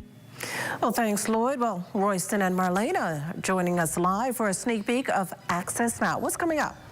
Good evening, Makushla. You know, we've been following this tropical storm, Melissa, that's about 300 miles south of Haiti right now. We're just hoping the region remains unscathed and hope everybody's keeping a close eye on it. Yeah, that can go further westward, you know? But we have a great show coming up tonight. Yes, on the brighter side, we have the Holy Family Catholic Church Women's Auxiliary Group. We have some reps coming to tell us all about how they're going to bring in their 50th anniversary. So I can't wait to hear it. Absolutely. Ah, sounds good. Stay with us. The Bahamas Tonight. The National Report continues after this.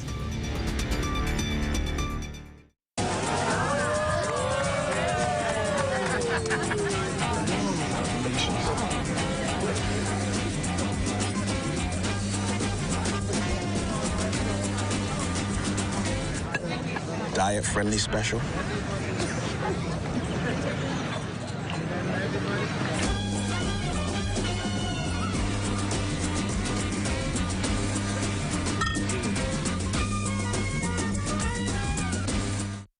Things may be tough, but Wendy's got you covered. Grab a day single or chicken sandwich with a junior fries and 16-ounce beverage for just $6.95. Why choose less from the other guys when you can get more? At Wendy's, we're providing bigger bites and better deals. So purchase your Tings Tough Value Meal today. Now available at all locations, excluding the airport and food truck.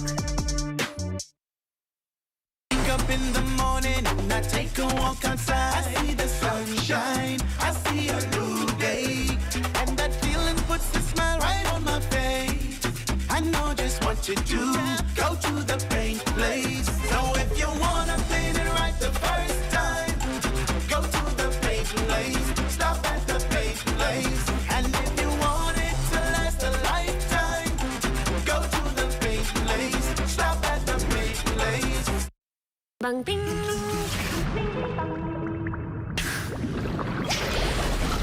Ding bang ding. Ding ding dong. Bang bang bang. Ding bang ding. Ding bang ding. Ding ding dong. Bang bang bang. Ding bang ding. Ding bang ding.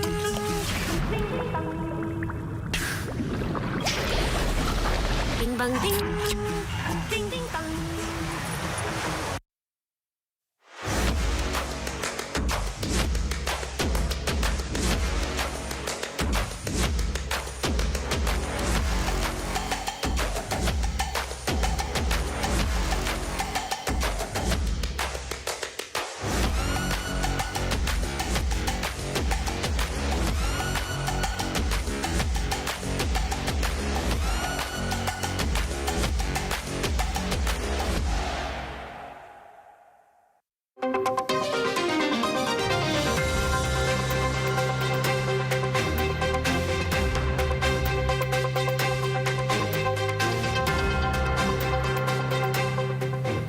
It is time now for your first look at the tropics, and this evening we are monitoring the 13th named storm for the season, and it carries the name of Melissa.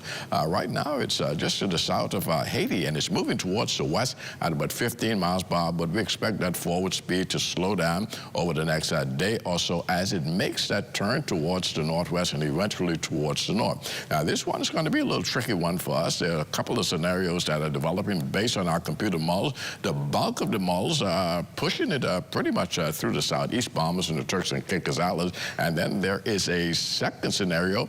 If that northerly component is not established, we'll bring it pretty much up the island chain. So the central and even the northwest Bahamas could be impacted by the system. But it wouldn't be until about the end of the week before we'd be in a better position to determine which one of these scenarios will pan out. But irregardless, heavy rains and strong gusty winds will certainly be a factor in the southeast Bahamas and the Turks and Caicos Islands as a result of the approach of Melissa. Elsewhere throughout the tropics, tropical cyclone development is not expected over the next 7 days. Makushla.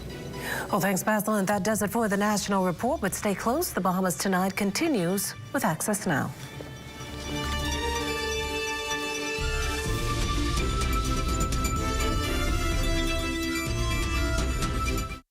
In this episode of Women in Power, Vision in Action, Bahamas Power and Light CEO Tony Seymour continues to chart a course for progress, one grounded in unity. From the boardroom to the power station, her vision brings every member of the BPL family together, working as one to power a stronger, brighter Bahamas.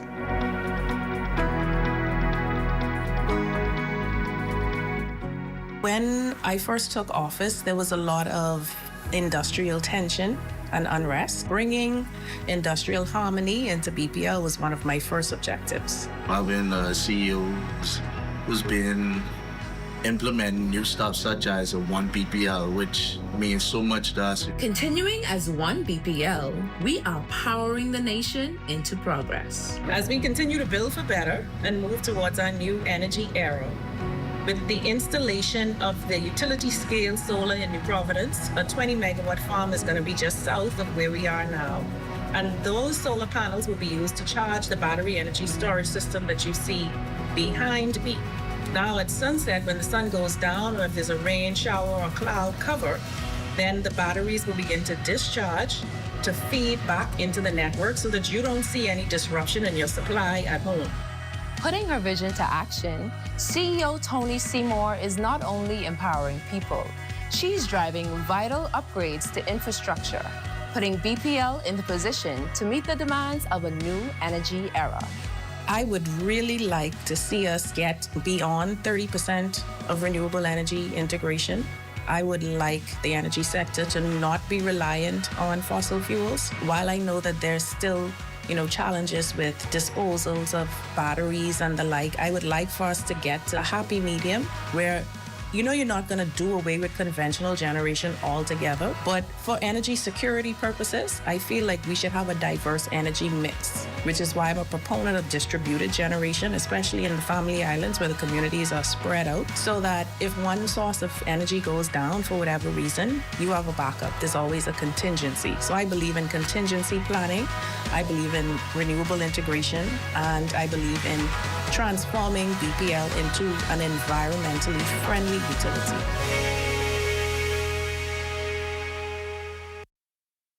It was a night of celebration, pride, and progress for the country's farmers as the 2025 Agrarian Awards lit up the ballroom of the Atlantis Paradise Island Resort this past Saturday.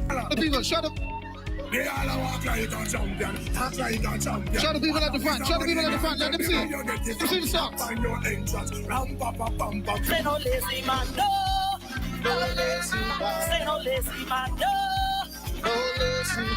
From small-scale growers to large commercial producers, the nation's best in agriculture were honored for their innovation, sustainability, and community impact. And the biggest announcement of the evening came from Prime Minister Philip Davis. You don't just produce food, you produce independence. Remind the rest of us that nationhood is not built in speeches or budgets, but in sweat and sacrifice. All finalists will be given a grant by the ministry. You know that several schools have made the finals, and each of those schools will receive at least $2,500, and the winner will still receive their prize as well. Minister of Agriculture and Marine Resources Jomo Campbell praised the nominees for their hard work and dedication. To the farmers here tonight, I say this: you are truly national heroes. When you plant, you give us more than food. You give us hope. When you nurture the land, you remind us of the strength of our heritage. When you persist through storms and setbacks, you teach us all the meaning of the word resilience. You plant the seeds, but you also plant the future of this country. And for that, we owe you our deepest gratitude. We also heard from the evening's shining stars who took home a win in various categories. It feels great. It was an unexpected win, I must say, because there still is about 3 other very, very great young farmers that could have been selected.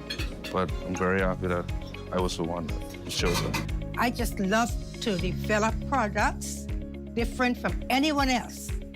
And I am going to continue, okay? This is just the first award. I'm going to go for more awards, okay? Oh, I can't even describe it. Words can't explain. It's amazing. I'm still on high right now. Food security is the #1 thing. And like I said before, every opportunity I have, I encourage people to farm, because I tell everybody, if you don't remember 9/11, remember COVID-19. If food is delayed or the borders is closed, you'll be able to feed yourself and your family. I hardly could talk right now, but I thank God for this opportunity. I told a person a couple of days ago, I told my father 3 months before he died, I said, I'm going to take your legacy to another level. I grew up on the farm. I grew up on holidays. I don't know what to spend holidays. Every holidays, as kids be on the farm. Every weekends be on the farm. So that's what I know. The evening closed with music, dancing, and renewed optimism that the seeds planted on Saturday will grow into a stronger, more sustainable future for Bahamian agriculture. Keeping you in the know with Good to Grow, I'm Leah Cooper. Cleveland Enos primary students soar to higher heights academically. Our Daniel Dean was at the awards ceremony. Her report is straight ahead.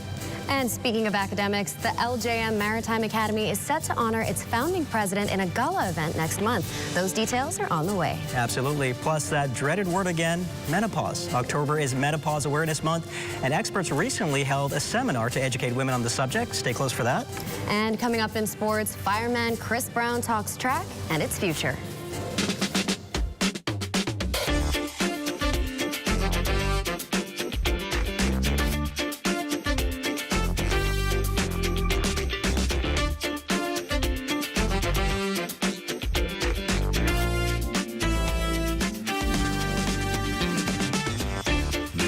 Tonight, Access Now starts now.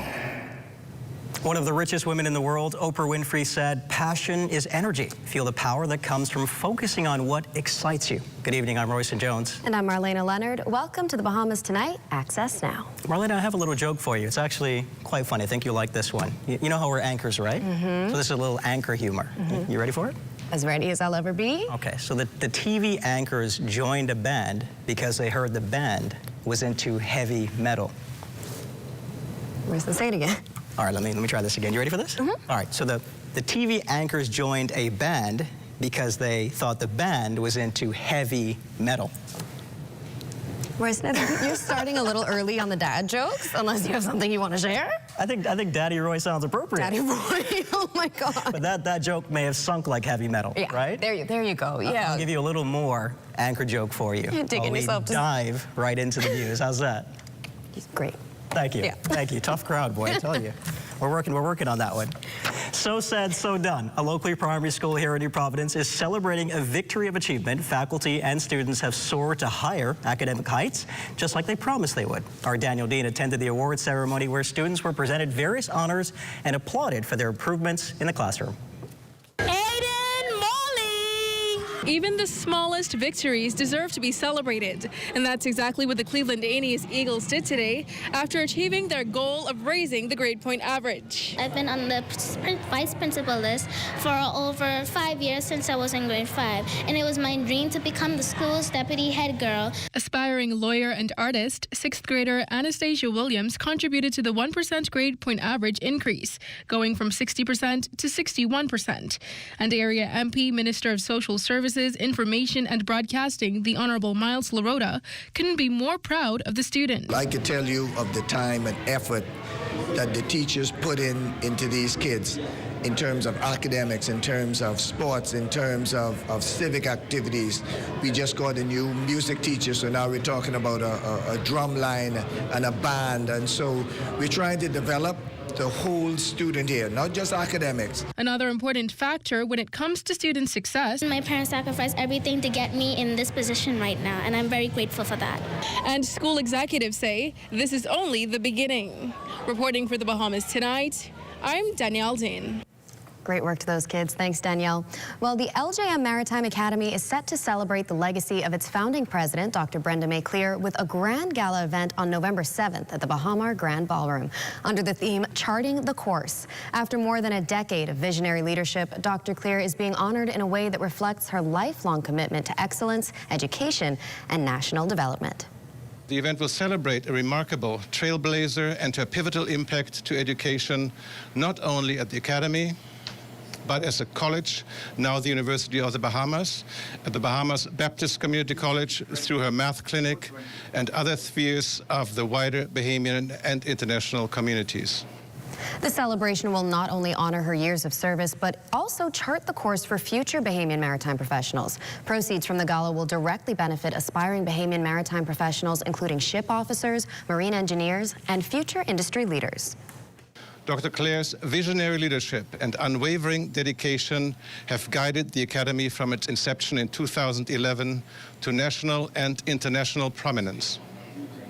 More than an institution builder, she has opened doors for hundreds of young Bahamians, many of whom are now thriving in maritime and other careers around the world. The Academy has planned several special activities to honor Dr. Claire's legacy, including a service of praise and thanksgiving at Emmanuel Missionary Baptist Church, the renaming of the simulator building in her honor, and a beach cleanup at Arawak Key with faculty, students, and partners. Quite a bit of activity there. Royston? Excellent. Now, October is Menopause Awareness Month, and Patrice Lockhart is hosting a special workshop this Saturday aimed at empowering women through education and open conversation. Lockhart is inviting women from all walks of life to learn, share, and better understand their bodies. My biggest thing for women is that our women begin to understand what's going on in their bodies. In our country, there is too much taboo, misinformation, and you know, we could be wrong and strong, I promise you. Lockhart says the workshop isn't just about awareness, it's about creating a community of women who can lean on each other through life's natural transitions. My goal in these sessions is to help women, to educate them, to give them the skills and the tools and create a community. Because every time we have sessions, women are so shocked when they find out, oh, you dealing with that too? Me too, I thought this was that. And when you have a group, a room filled with women, finding out, oh, I'm not alone, then it creates such a community for support as well. Lockhart says she hopes this weekend's event will inspire more open conversations about women's health, proving that menopause is not an ending, but a new beginning. Still to come, reps from the Holy Family Catholic Church's Women's Auxiliary are live in studio tonight to tell us about an upcoming banquet. Of course, our Basil Dean is also on the other side of the break to tell us if anything's brewing in the tropics. So stay close. Our company offers a simple philosophy, open hands. What do open hands mean? If you keep your hands closed, nothing comes in, nothing goes out. If you keep your hands open, a lot of things comes in, a lot of things goes out.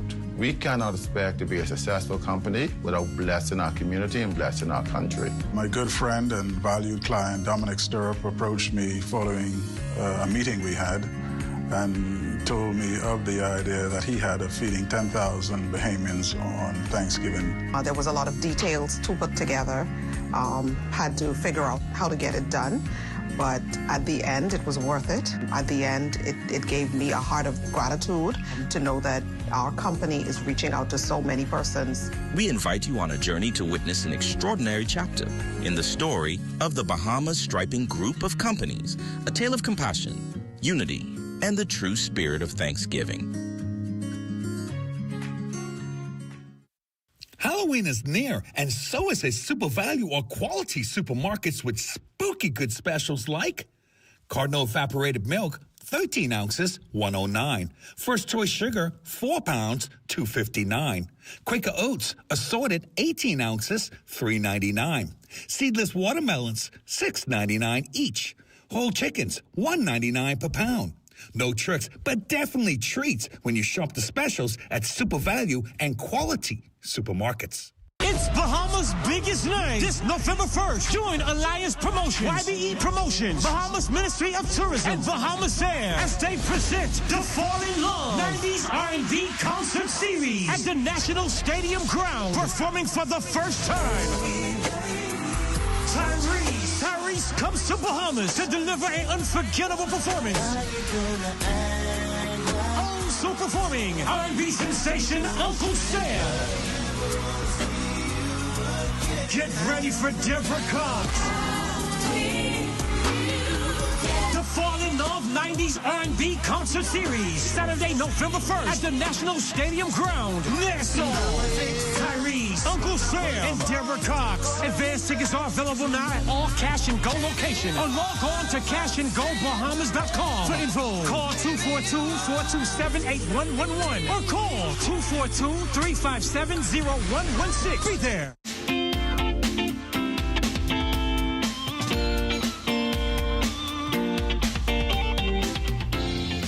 It's time for your Access Weather Forecast, and we get you started in the tropics this evening because we are monitoring Tropical Storm Melissa. It's the 13th named storm for the season, and right now it's just to the south of Haiti, moving towards the west at about 15 miles per hour.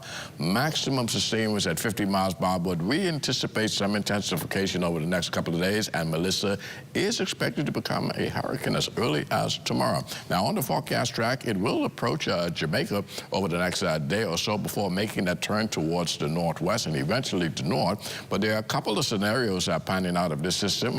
Most of the models are suggesting that it will move through the southeast Bahamas and the Turks and Caicos Island, and then a smaller grouping of those models are pushing it right up the island chain. So we'll need until about the end of the week before we get a better handle on which one of these scenarios it will follow. But irregardless of the scenarios, what we can tell you is that the southeast Bahamas will experience an elevation in strong gusty winds and some heavy showers as we head into the weekend. And that second model, as you can see, bringing it right up the chain. This is the one we do not want to see, but like I said, by the end of the week, we'll be able to tell you whether or not that will pan out. Now, we take you now to our live weather radar. Not much happening across the 700 islands, save for in the extreme southeast, where we have that stall-out frontal boundary, still generating one or two isolated showers there tonight. And your boating forecast tonight through tomorrow in the northwest and central islands, those winds northeast to east at 10 to 15 knots, the wave height 2 to 4 feet over the ocean. As far as the tides are concerned, you can expect a high tide at 8:35 tonight with another high tide at 8:56 tomorrow morning. And for the southeast Bahamas through Wednesday, northeast to east winds 15 to 20 knots, so those winds are starting to pick up. Wave heights 4 to 6 feet over the ocean, so small craft are exercise caution through Wednesday. And as we take you into Thursday in the northwest and central islands, you see a further increase in those winds becoming northeast at 12 to 18 knots. The wave height is building 3 to 6 feet over the ocean. High tide on Thursday, 9:32 in the morning with the low tide at 3:59 in the afternoon. And for the southeast Bahamas, look here, easterly winds 20 to 30 knots, very, very rough sea conditions at 7 to 12 feet over the ocean. So on Thursday, we're asking small craft in the southeast Bahamas to simply stay in port. That's going to do it for your boating forecast. It's time now for your international temperatures, and they are brought to you by Royal Star Assurance. Run, tell 'em come quick. I can feel my temperature rising. Never could we can creep like this. Lord, all over my body, from my head straight down to my feet. I shall beat this pint on the good drum, and that's all Lord, the rig so sweet. Oh, I went to Cat Island to the musical festival. I was always into reggae and rap, never checked for the rake and scrape. Lord, I stay with my family. And that's going to do it for your international temperatures, brought to you by Royal Star Assurance. But join me at 11 o'clock for a full weather update. Marlena. Thanks, Basil. The Holy Family Catholic Church Women's Auxiliary is a women's group that engages in service, also known as the Ladies Guild. And it is the social activities for the parish community. Here with us tonight are Javot Monker, Women's Auxiliary President, and Emily Glass, past president. And she's now going to be talking to us tonight about their upcoming banquet. Welcome to Access Now, ladies. Thank you. So 50 years is obviously a really long time for this group to have existed. Can you briefly just tell us a little bit about the accomplishments of the group through the past 50 years? Yes, the group was started in 1975. Our founding president was Mrs. Inez Barnett. She would be happy to see how we have grown over the 50 years. We have lost members, we have increased members. We have instituted programs whereby we have retreats to develop our women spiritually. And we have delved into fundraising because that's one of our main functions of garnering funds for the parish to help with payments of bills, etc. Vital work, for sure. Yes, yes, yes. Now, I know you guys are planning to have a banquet to celebrate the 50th anniversary. Can you tell us, or tell the people at home, why we should all come to the banquet? What can we expect there? Well, the banquet is a celebration. We're honoring our past presidents. We are also honoring our members who have been very active and supportive in the club. We call them trailblazers. And we are also honoring persons who are not members. We call them supporters. And we expect to have dancing, good food, and everybody should just have a good time. Ultimately, the funds from this banquet will go towards mortgage account. We have a big, beautiful church, and one of our main focus is to raise funds in the auxiliary, and funds will be going back into maintaining going that. back to the parish. Now, Ms. Munker, can you tell us, is it just going to be the banquet, or are there going to be any other activities surrounding the 50th anniversary? We've had a couple of events, and there may be more because as we're celebrating 50 years of service to the parish and the community at large, next year, the church will be celebrating, I think it's 60 years of existence, because first we started out in 1966 on Minnie Street in a shop on Minnie Street, and it was started by Father Martian Peters, who's deceased, and we moved to our new location, I think it was in the 80s. Yeah, we moved to our new location, and so it definitely sounds like it's a big year of celebrations. Yes, Yeah. but so this celebration is going to be at the banquet. Can you tell us when and where? Where can we get our tickets? How can we make sure that we don't miss it? The banquet is this Friday at 7 p.m. at the hall at St. Joseph's Catholic Church on Boyd Road. There are a few tickets left. All right, so you better get the those in. cost is $100. If you call the church, they'll be able to put you in touch with the chairperson or anybody on the committee who can get you a ticket if you need one. Make sure you get those last few seats. Well, Javat Munker and Emily Glass, thank you so much for joining us tonight. All the best with your banquet coming up. And for those of you at home, you know what time it is. It's time for us to check in with Total Sports to see what's on tap. Coming up in sports, a new track and field team training right here on these grounds, but we're also going to tell you about a track and field legend in town for the week. The internet isn't just for surfing. There's a sea of shoppers buying online, and you can connect with them on Tingsy. Tingsy is the SBDC's online storefront built for Bahamians. Take your business to the next level by selling to customers online, both at home and around the world. People want Bahamian things, and if you got things to sell, sell on Tingsy. Find out how you can connect with a sea of buyers by visiting TingsyBahamas.com. Fuel the difference. Ruby's Ultra Tech in your car. Fill up with Ruby's Ultra Tech. Spend less and go far. Fuel up with Ruby's Ultra Tech. Get the most out every ride. Just watch your car perform with the best fuel inside. Fuel up with confidence in every mile. Get Ruby's Ultra Tech in your tank and drive with a smile. Watch your car perform with the best fuel inside. Fuel the difference with Ruby's Ultra Tech. Health is the greatest gift.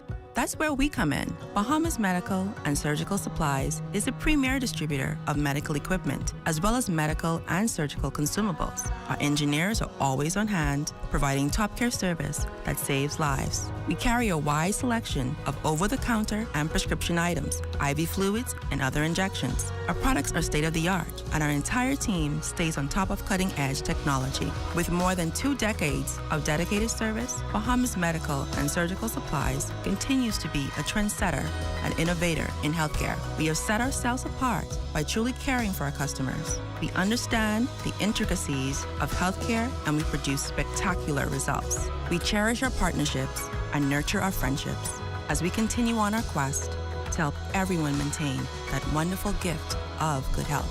Find us on 95th Terrace, Centerville, and now located in the Lucaya Shopping Center of Freeport, Grand Bahama. for hurricane season. We got impact windows and doors.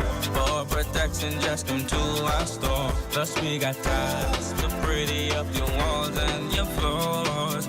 We'll help you brighten up for that big bad storm. Porcelain tiles, blank tiles, mosaic tiles, a variety of styles. Before teens get right, they gotta be rough. That's why we got the best deals in the whole Bahamas. Hey, hey.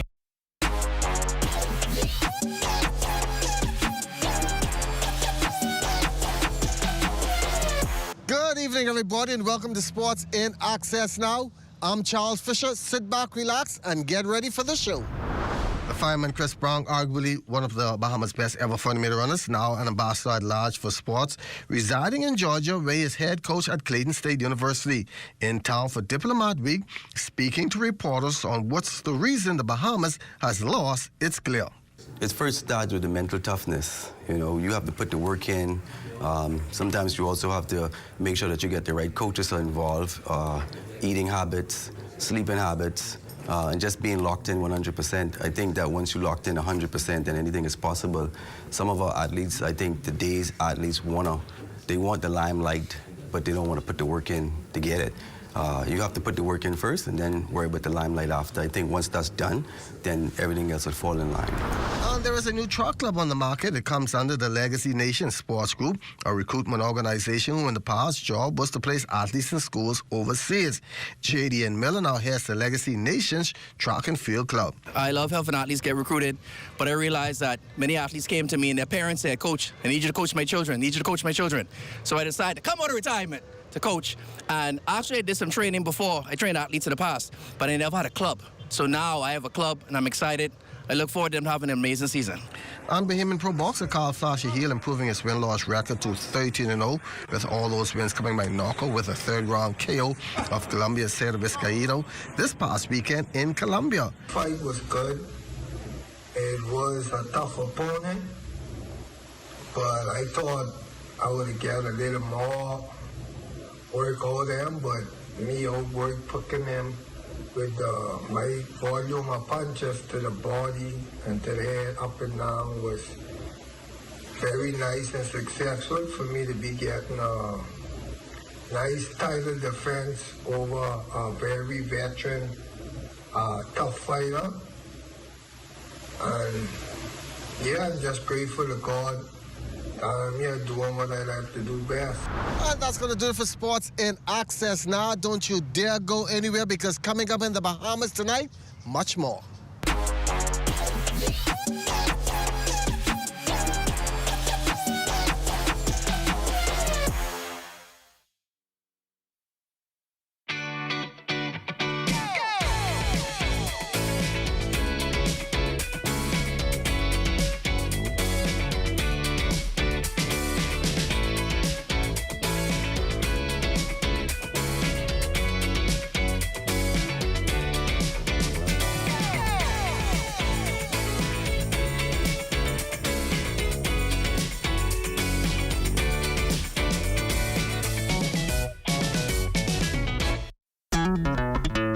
Throughout our lifetime, we must all make decisions. No matter how we choose, the right one just needs to be made. Like having J.S. Johnson Insurance Agents and Brokers as your insurance partner. We've been serving the Bahamas for over 100 years. Whether you need home, motor, marine, or commercial insurance, make the right decision. Call 397-2100 or visit jsjohnson.com. JS Johnson Insurance, peace of mind.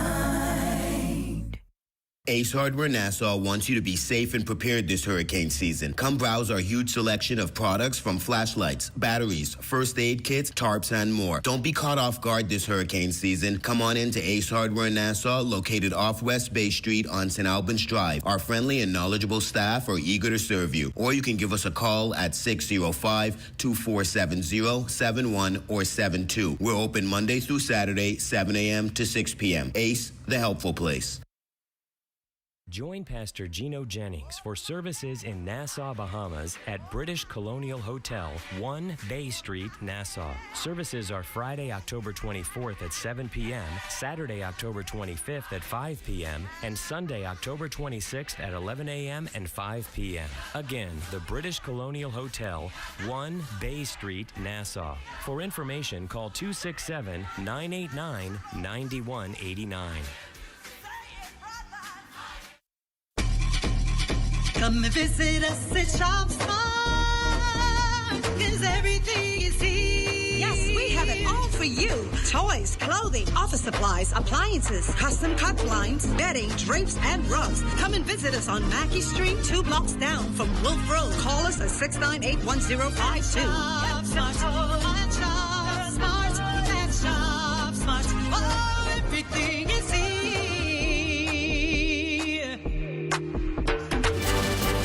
Welcome back. Is it a boat or a car? Well, it's on open water, so we're going to call it a boat. A Lamborghini boat, to be exact.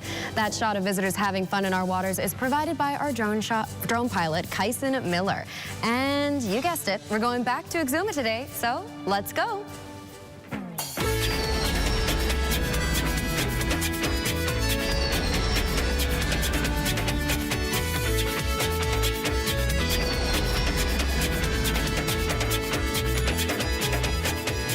So you were going to say, is it a boat, is it a plane? It may seem like a simple piece of equipment, but during a fire, along with good timing, it can be a critical tool in determining whether a blaze is put out or if you're left with nothing but burnt rubble and debris. Deputy Prime Minister, Minister of Tourism, Investments and Aviation, the Honourable Chester Cooper, who also served as the Member of Parliament for Exuma, presented vendors at the fish fry in Georgetown with fire extinguishers on Thursday. Following a blaze at the same fish fry last October that saw 3 stalls go up in flames, Cooper says it's an extremely important tool to have. We believe that this could be a good first step in extinguishing a fire that may start inside of a business. And I think, rapid response is critical to saving a business or saving a life or sparing someone injury. And we're therefore being proactive in presenting this equipment today. You would also know that we donated a fire truck. Several months ago, we formed an Exuma Fire Brigade, and we have water bowsers, there are trailers, and they're all across the island of Exuma. Now, the fire extinguishers came after Cooper donated his MP salary to assist the vendors who lost their stalls, while government also offered assistance in the fire's aftermath. He says the extinguishers were well received. They're appreciated by the vendors here. And it goes without saying, having watched what has happened with their neighbors and their fellow business owners, they truly appreciate the significance and importance of the fire extinguishers. Exuma's fish fry stall owners are a little safer because of this gift. Marlena? Safer indeed, Royston. And speaking of ministers, Minister Pia Glover-Roll shows TikTok how creative a Bahamian woman got using her shirts to make a new outfit. Here's Matea Cunningham with Let's Talk Socials. Minister for Labor and the Public Service, Pia Glover-Roll, has been making waves on TikTok lately. And she's definitely using the platform to her advantage, especially with the younger audiences. She recently shared a video featuring a young woman who got creative with 2 of her campaign shirts, turning them into a full outfit. The transformation included a stylish top and matching skirt, and Minister Roll's reaction said it all. Pure amazement at the creativity of the Bahamian people. Just take a look at this. Well, I had a nice surprise today. It's only 1 shirt, 2 shirts. 2 shirts. And she did it today. Today, yes.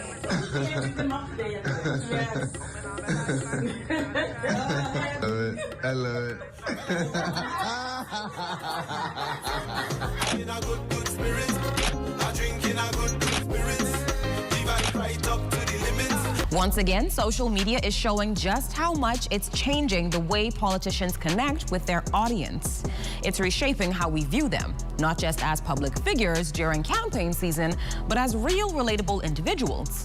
Through social media, we get to see a more human side of our leaders, something that traditional campaigning never quite captured the way social media does. That's all for today on Let's Talk Socials. What do you think about the creativity shown in this video? Let me know in the comments, and I'll see you tomorrow. I love it. I love it. What do you say, Daddy Roy? You heard that, huh?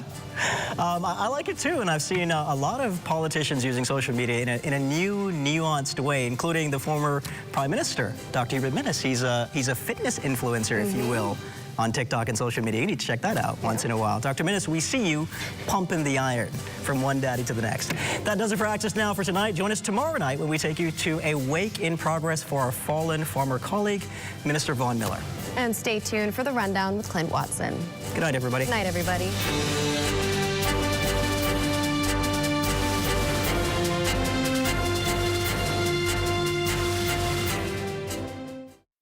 At Harold One, I'm Ted Jervis, and this is ZNS.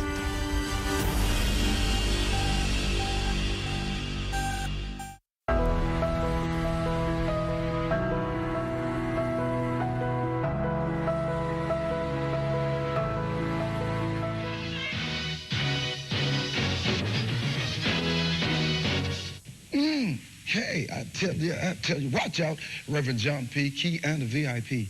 Welcome to Moments of Inspiration. I'm yours truly, yes, your host, Brother Vaughn Miller. Normally on Inspiration 1240, the Inspiration Show, yes, but now this is a brand new television show on TV 13. We'll be featuring gospel music videos, both locally and internationally. But on this, our very first show, this will be exclusively Bahamian, our very own Bahamian groups. And we're going to start this one off in Freeport, Grand Bahama. This particular group has been singing, performing for a long time. And guess what? It's biblical, scriptural. See, the Bible declares, in a moment, in a twinkling of an eye, we shall be changed. We're going to start off with our very own, the legendary Cooling Waters. Let's go to Freeport. Come on, hit it! Vaughn was more than a brother. Vaughn was a friend, my best friend. It was only me and Vaughn left with my direct family. And I was happy to have a brother to know I can talk to. And,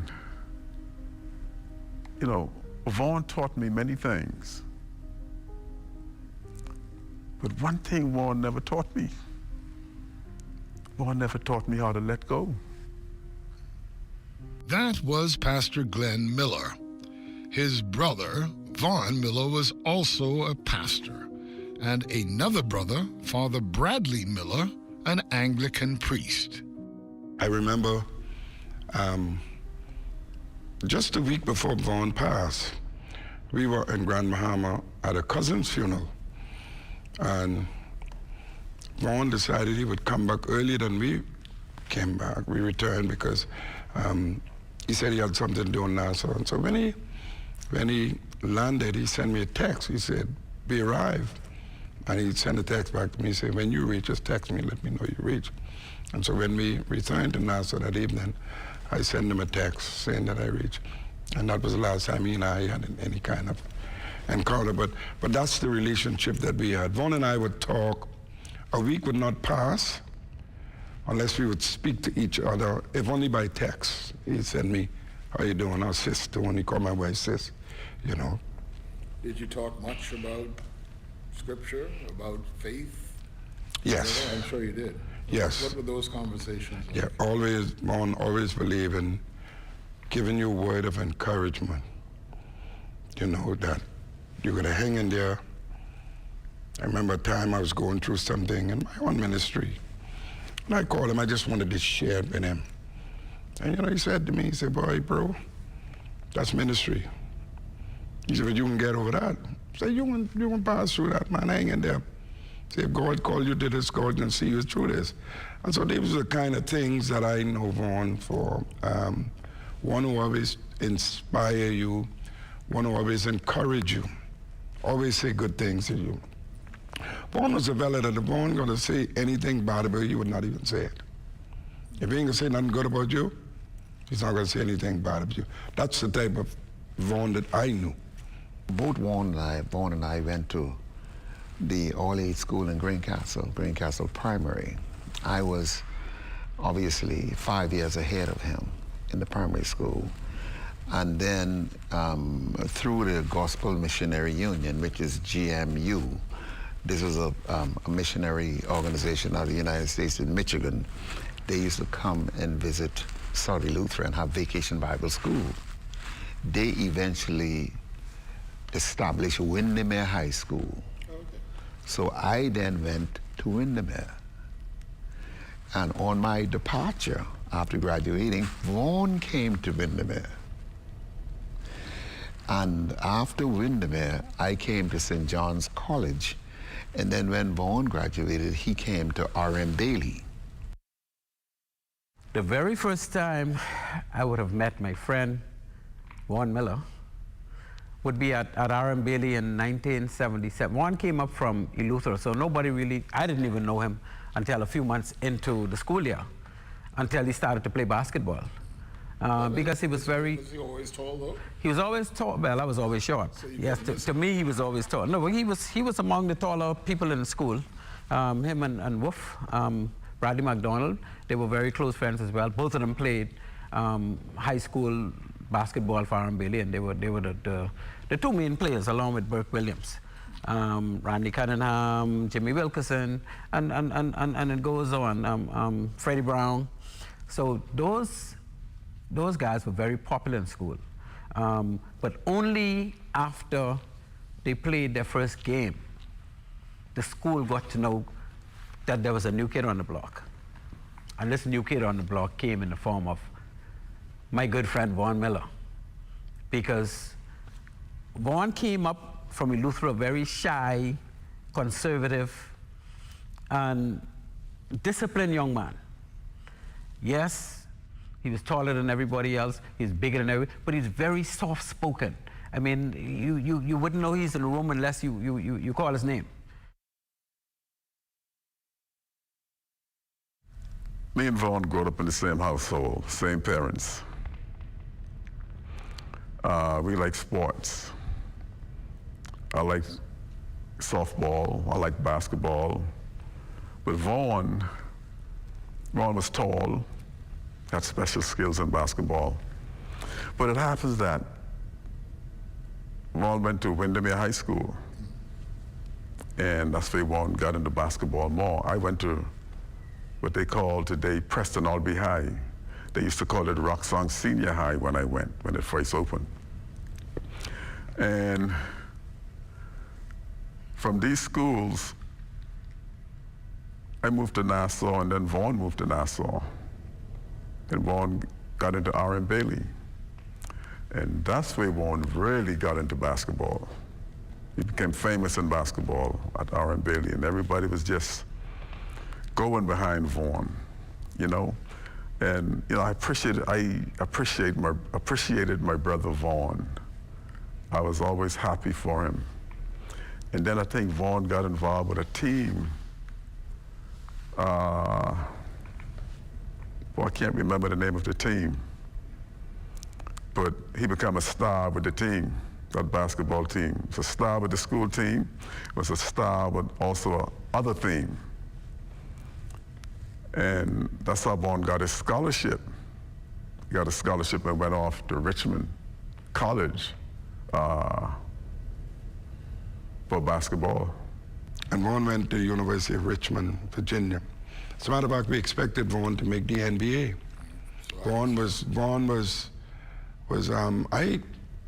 I think I just lost those books, all those college books he used to send to me. And he sent them to me in those days, you didn't know email, but he used to send them to me via mail. And we really expected Vaughn to make the NBA, because Vaughn was the starting five on the team at the University of Richmond. We wanted to see people dunk. And there was nobody that I could recall in high school basketball from the time I was in any school that would dunk as freely as Vaughn Miller. And when I say freely, once he got that ball, he need half a step on somebody, and you know he's going to raise, everybody in the gym going to get up, because he's going to really storm that ball down. He was that awesome. He was awesome. He was awesome. He was a household name in R.M. Bailey because of his basketball prowess. And so Vaughn would have come in and taken R.M. Bailey Pacers basketball to that next level. Because R.M. Bailey, they had a good team the year before, but when Vaughn joined the team, it escalated to that next level. He went off to college. He got a basketball scholarship as anticipated. And he went off to college, and as I recall it, he got injured while he was in college. And that kind of shut down his basketball career.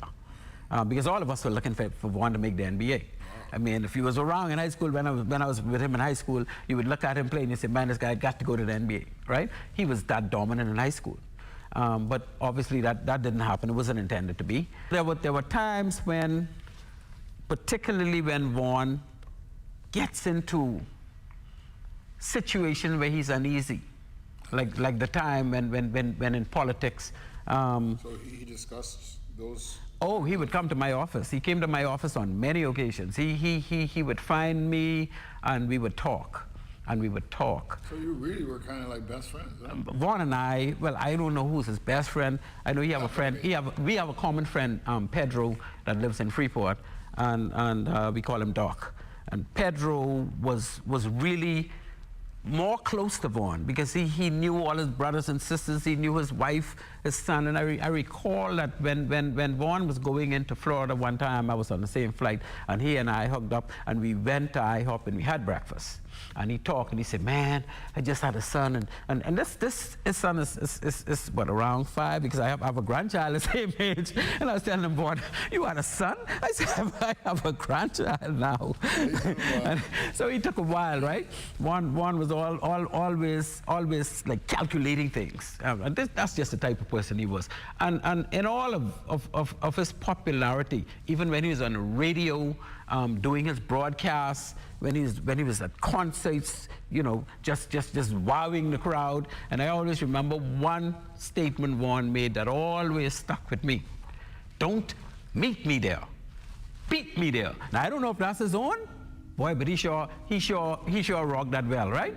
Vaughn seemed destined for the NBA, but disappointment came. Vaughn called me and told me that he broke his leg. He had his leg broken in about 1 or 2 places. Wow. And I don't think he ever recovered from that. And he came down to New York where I were. We lived together.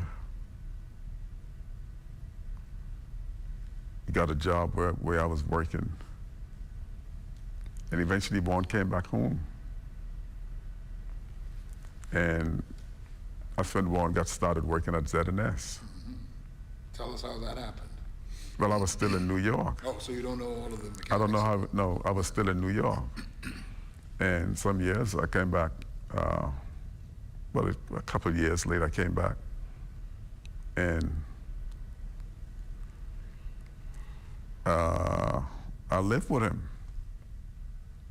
Vaughn was right across the street from ZNS. He could have walked to work. And he was on this night station, I think, this midnight station. And he was playing gospel music. And you know, the kind of music Vaughn played, it attracted the Bahamas people. This nice gospel music was different. He took it to a different level. And then Vaughn used to also, you know, play all of Martin Luther clips. You know, I Had a Dream and all this stuff. And so he was inspiring people. Vaughn inspired the nation. And the nation started following Vaughn with this. And I started following him too. You know, I was happy for him. You know, he's a part of me. My mama was happy to hear about him. All the family was happy to hear about him. And I would like to say Vaughn's dream would live on. Vaughn's legacy would live on.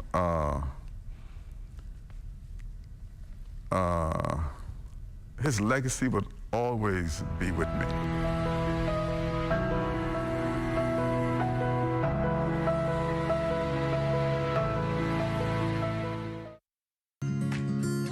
Our company offers a simple philosophy, open hands. What do open hands mean? If you keep your hands closed, nothing comes in, nothing goes out. If you keep your hands open, a lot of things comes in, a lot of things goes out. We cannot expect to be a successful company without blessing our community and blessing our country. My good friend and valued client, Dominic Stirrup, approached me following a meeting we had and told me of the idea that he had of feeding 10,000 Bahamians on Thanksgiving. There was a lot of details to put together, had to figure out how to get it done. But at the end, it was worth it. At the end, it gave me a heart of gratitude to know that our company is reaching out to so many persons. We invite you on a journey to witness an extraordinary chapter in the story of the Bahamas Striping Group of Companies, a tale of compassion, unity, and the true spirit of Thanksgiving.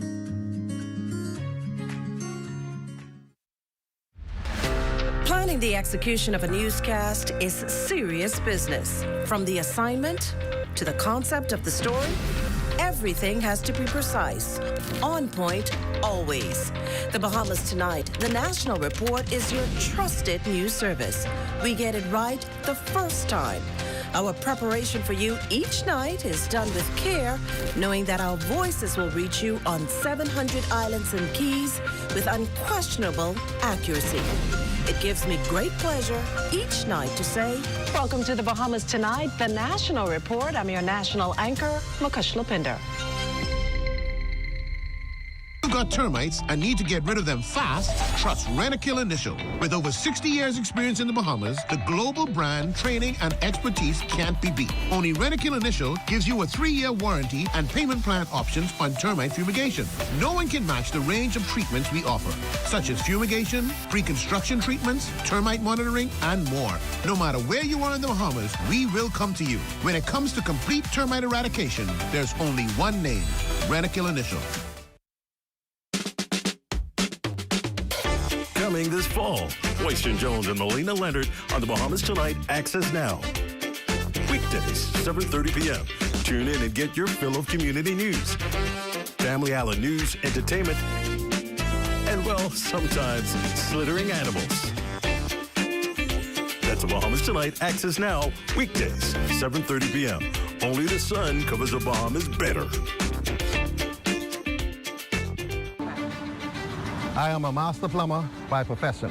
I've been doing plumbing for over 40-odd years. When I was 9 months old, I was diagnosed with polio. To me, living with polio, I took it the way it is. I never allowed my polio to get in my way of anything. In fact, I love when people doubt me, and I just prove them wrong. And let me tell you, in the world, you could only find a plumber as good as me, but you ain't gonna find no plumber better than me. People with disability, they just need a chance. In this program, I feel so encouraged. Most of the mentors have different kind of disability, but disabilities like me. Sharing and caring and showing so much support with people with disability. They would encourage you to go beyond. I wish this was around a long time ago. Right now, I would have been a millionaire. You out there who have a disability, don't be afraid. Take the step. If you believe it, you could achieve it. And remember one thing, ain't no one better than me, and ain't no one better than y'all. God made all us equal. For more information about how the SBDC can help your small business to make a big impact, give us a call at 461-7232 or visit sbdcbahamas.com.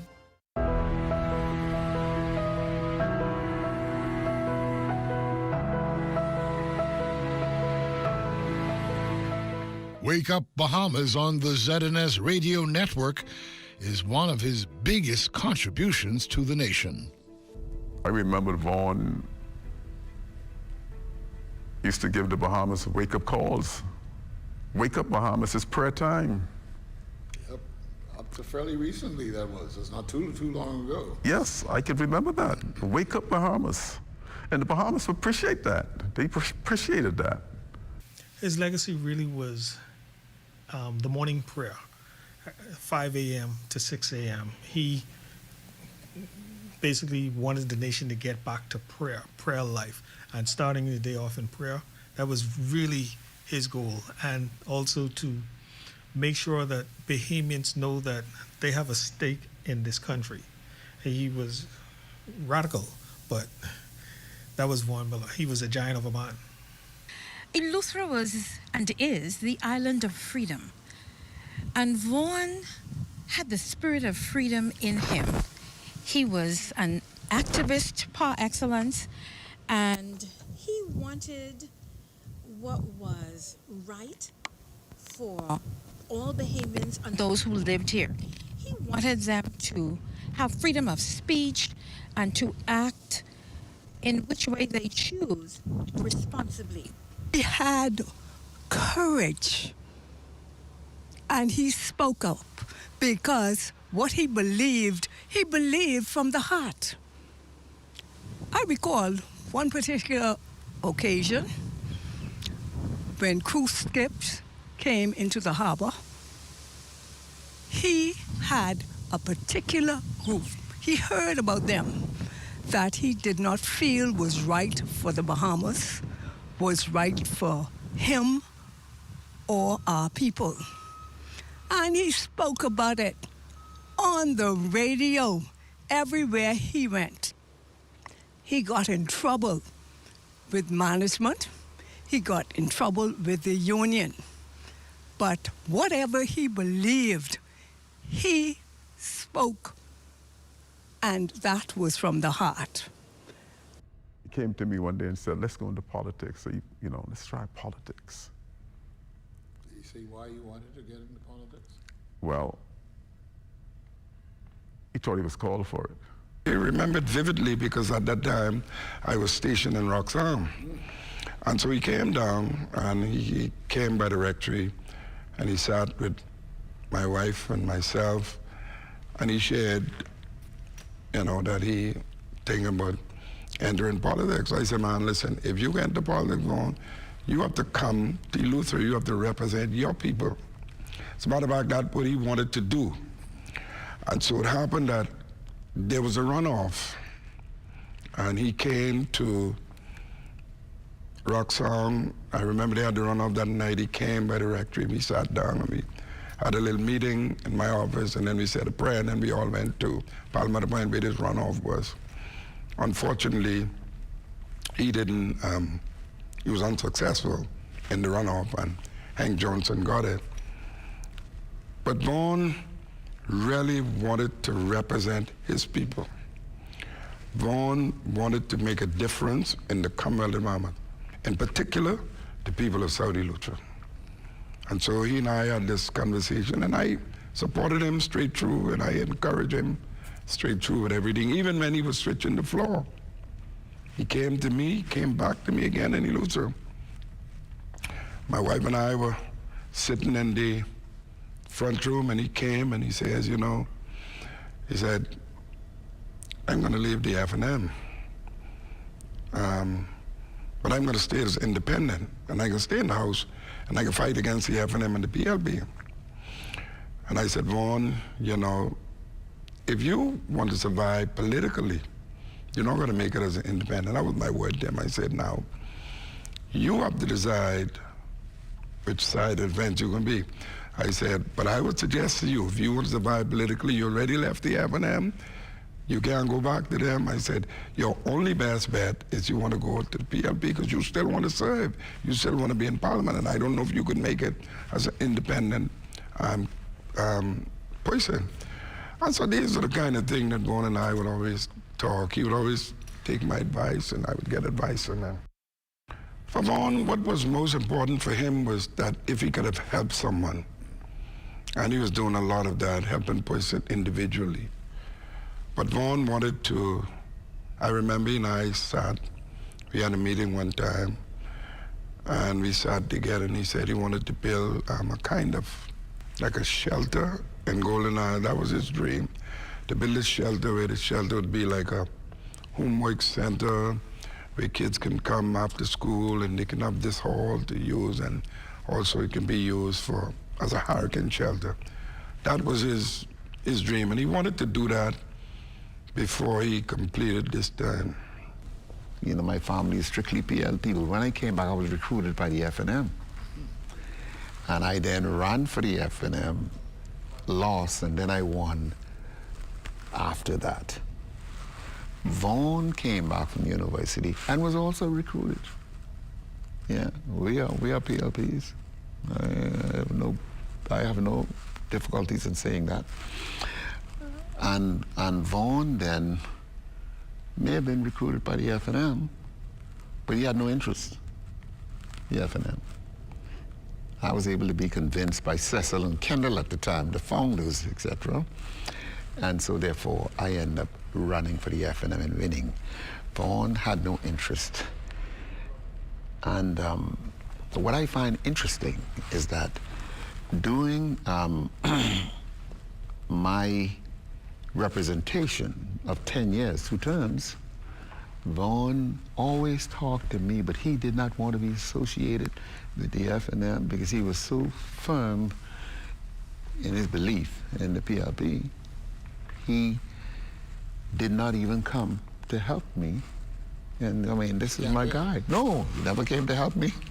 Never hardly came during the campaign to be associated. And what I find strange is that because he did not get the nomination for the PLP at the time, he was then recruited by the F&M and got the nomination for the F&M. We had a discussion, and I told him he should go for it if he was convinced, and that was something he really wanted to do. I encouraged him to go for it, but I am knowing Vaughn. I always thought that he could carve his own path. Like, I respected him as a man and his abilities. So I thought I should not influence his path, but I allow him to make his path politically. Vaughn was very grounded. He came from Graincastle, Eleuthera, and he was very grounded. He never lost the common touch for the people of Eleuthera. Yeah, I think that same characteristics was transferred to Golden Isles. You know, I think that's something that will stay with me. You know. And he had success in so many different areas. What do you think? I mean, people ask us, and I don't always like to ask it, because time usually does it. But what do you think his legacy will be? I think one of the things that Vaughn always said, that you have to make the wealth more common. And I find that to be so profound, because I associated with the father of the nation who talked about Step Now, and he used slogans, and he talked about the new frontier and all that kind of thing. And then Bulgy Allen came and he talked about the little darlings and the precious pearls. But Vaughn Miller came, and Vaughn Miller came with with making the wealth more common. And he was genuine. This was a genuine thing for him, you know. He wasn't just saying this as a slogan. This is something that he believed should happen, and he was fighting for it. And you're hearing Bahamians saying that consistently now, so you think that's going to be... I don't think it'll get out of the vernacular of Bahamians. You know, you'd remember that in history about Vaughn Miller.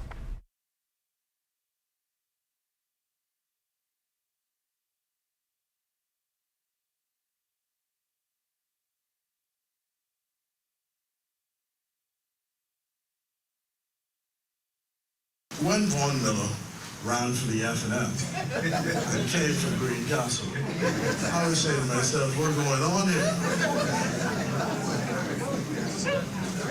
Because he's a black nationalist.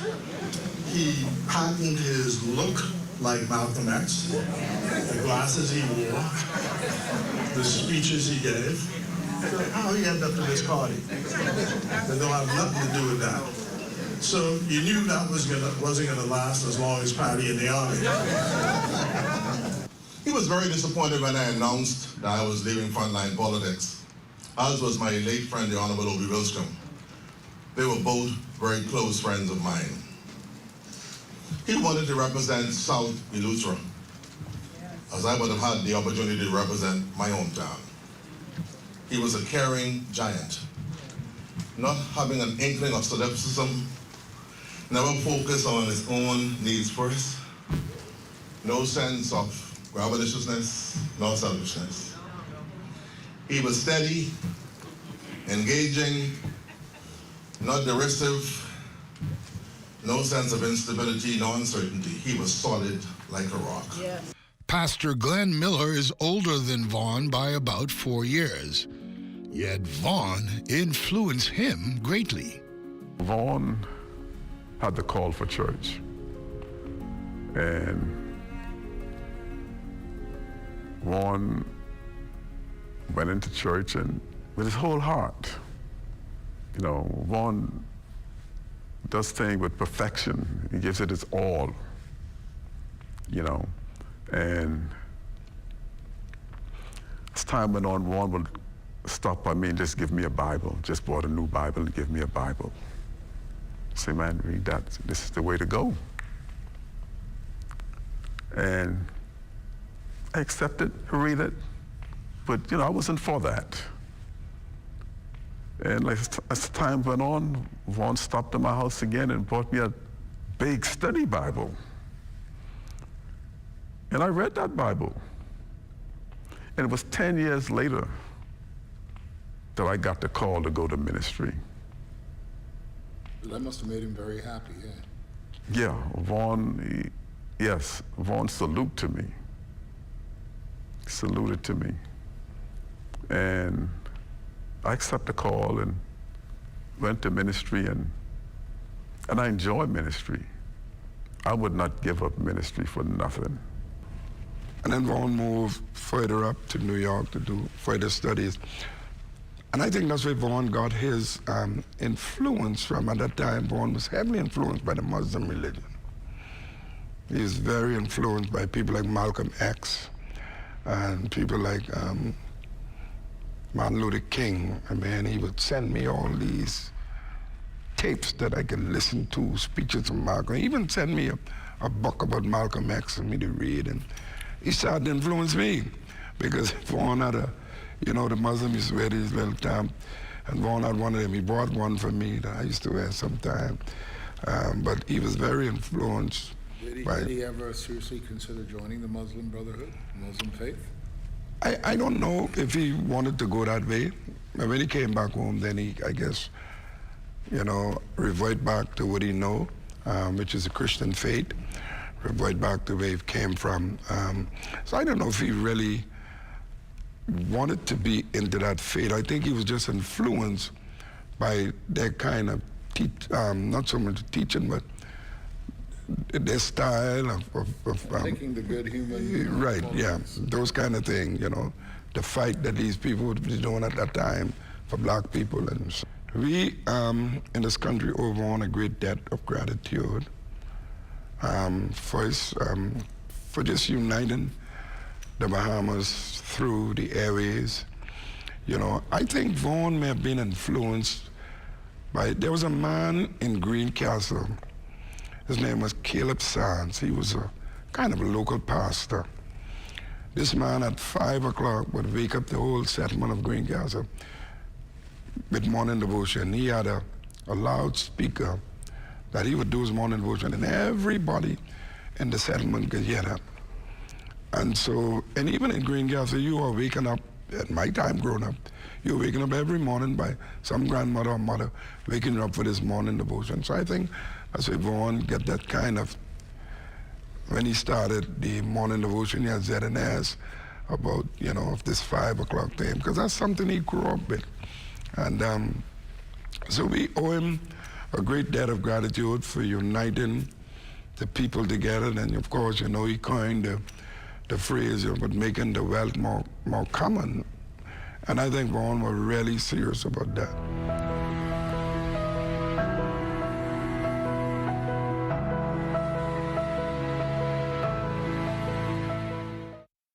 Hi, I'm Desmond Saunders. I want you to tune in to the new Weekend Edition, Saturdays and Sundays at 7 p.m., where we have a whole lot of new stuff for you.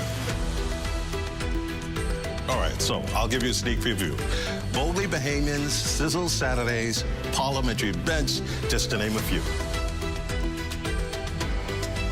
So buckle up and get ready for the ride. Coming this fall, the new weekend edition. Stay close. Only the sun covers the Bahamas better. At Frame Studio, as soon as you enter the door, we showcase any individual that comes in there and make it feel like they are at home. The space itself is 1,800 square foot. Our psych wall, which is industry standard also, is 24 feet wide. You could do anything that you can possibly think of. At Frame Studio, under our theme, Now Create More, we look at Frame Studio as a canvas. And any artist know a canvas is blank, and then you create whatever you want to do, right? So we have where you could rent tools. We even have workstations that people could rent out to anyone inspiring to do what I've done, or what my colleagues have done, or any other journey. I would say to you, don't be afraid. The worst someone can actually tell you is no. So if you have a vision, you have an idea, not everyone will get it. But if you believe in your vision, you believe in your idea, I say go wholeheartedly at it. For more information about the Creative Entrepreneurs Initiative and the Crafting the Bahamas workshops, email info@sbdcbahamas.com or call us at 461-7232. During Little Caesars Carnival of Specialties, you're gonna want to try everything. Like wearing a Balloon Man costume? Or turning into a tuba? No! Like trying all the varieties from the Carnival of Specialties at a special price for a limited time, only at Little Caesars.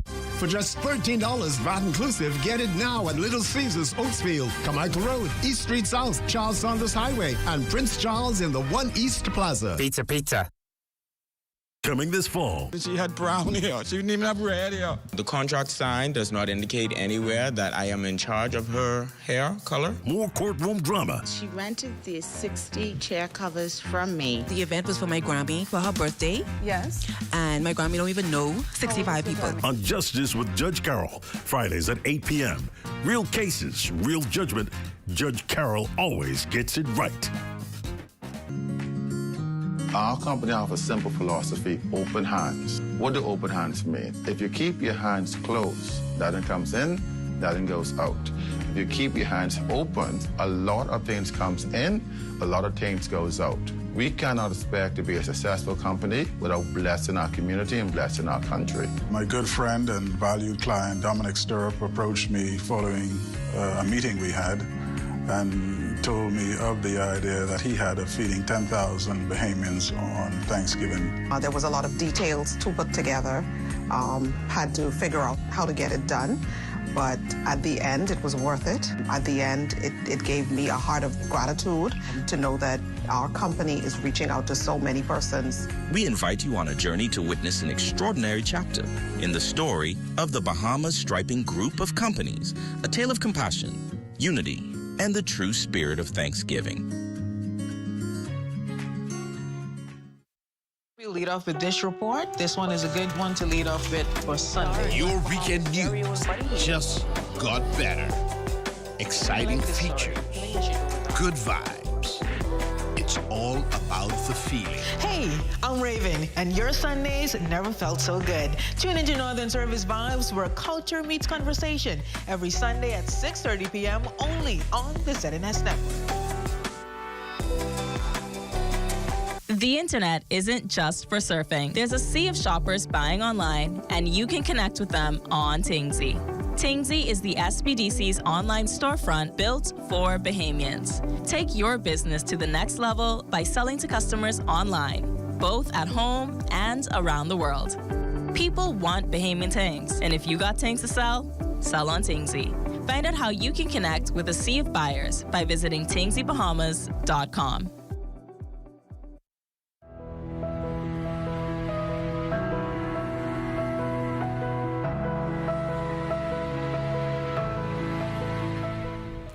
Vaughn loved his family. He loved his wife. A son came along, loved his son. Vaughn was a family man. Always see Vaughn to love family in general.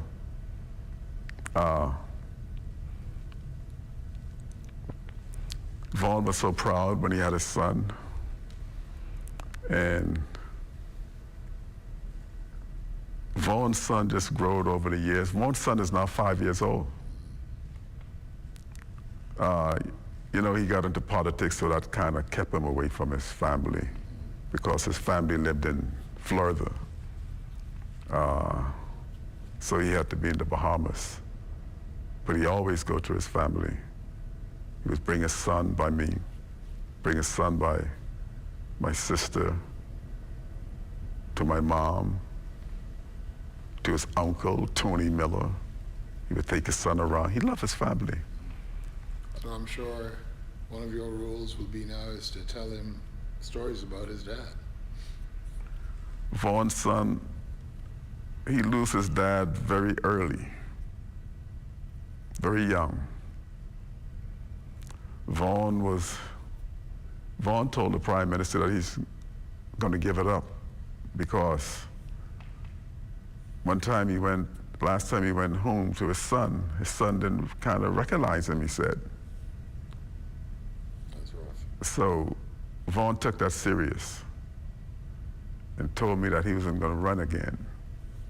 He's going to spend time with his family, get to know his son better. He wants to grow his son, want his son to be in his life. He wants his son to be proud of him. He wants to school his son. You know, because Vaughn believed in education, and he wanted to give his son the best. Because he loved his son. I remember when his son was graduating from preschool. He just graduated from preschool, and he called me and he told me that he was traveling to Fort Lauderdale. He says, "Mom, I got to be there for my son's graduation. He's graduating from preschool to go into primary school." And he loved his wife, and he loved his son. And that's why he wanted to get out of politics, because he felt like he was shortchanging them. He felt like he needed to be with them more. And that was his intention.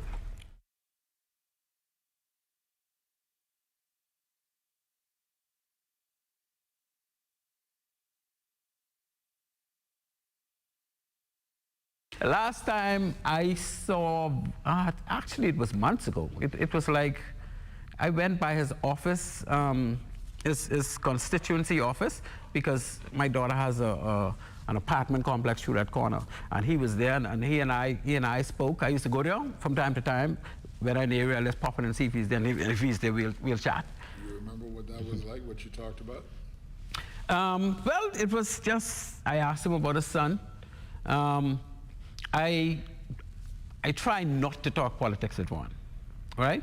The only time he and I would have spoken politics per se is when he was going through that trauma when he left the FNM and he was in limbo.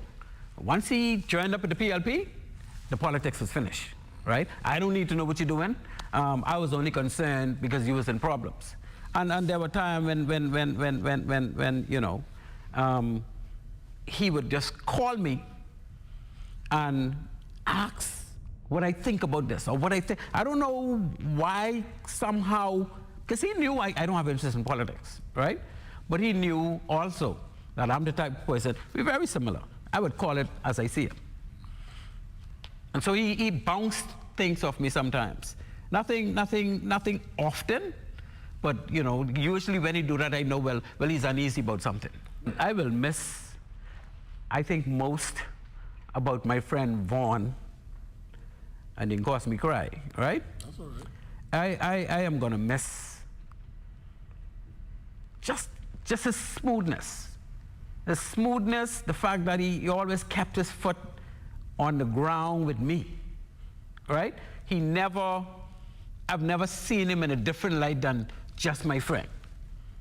Although he was a politician, driving blue plate, he was a radio personality, and he and I started, all that goes away, right? Never had a falling out? No, Vaughn and I, no, we never even had an argument.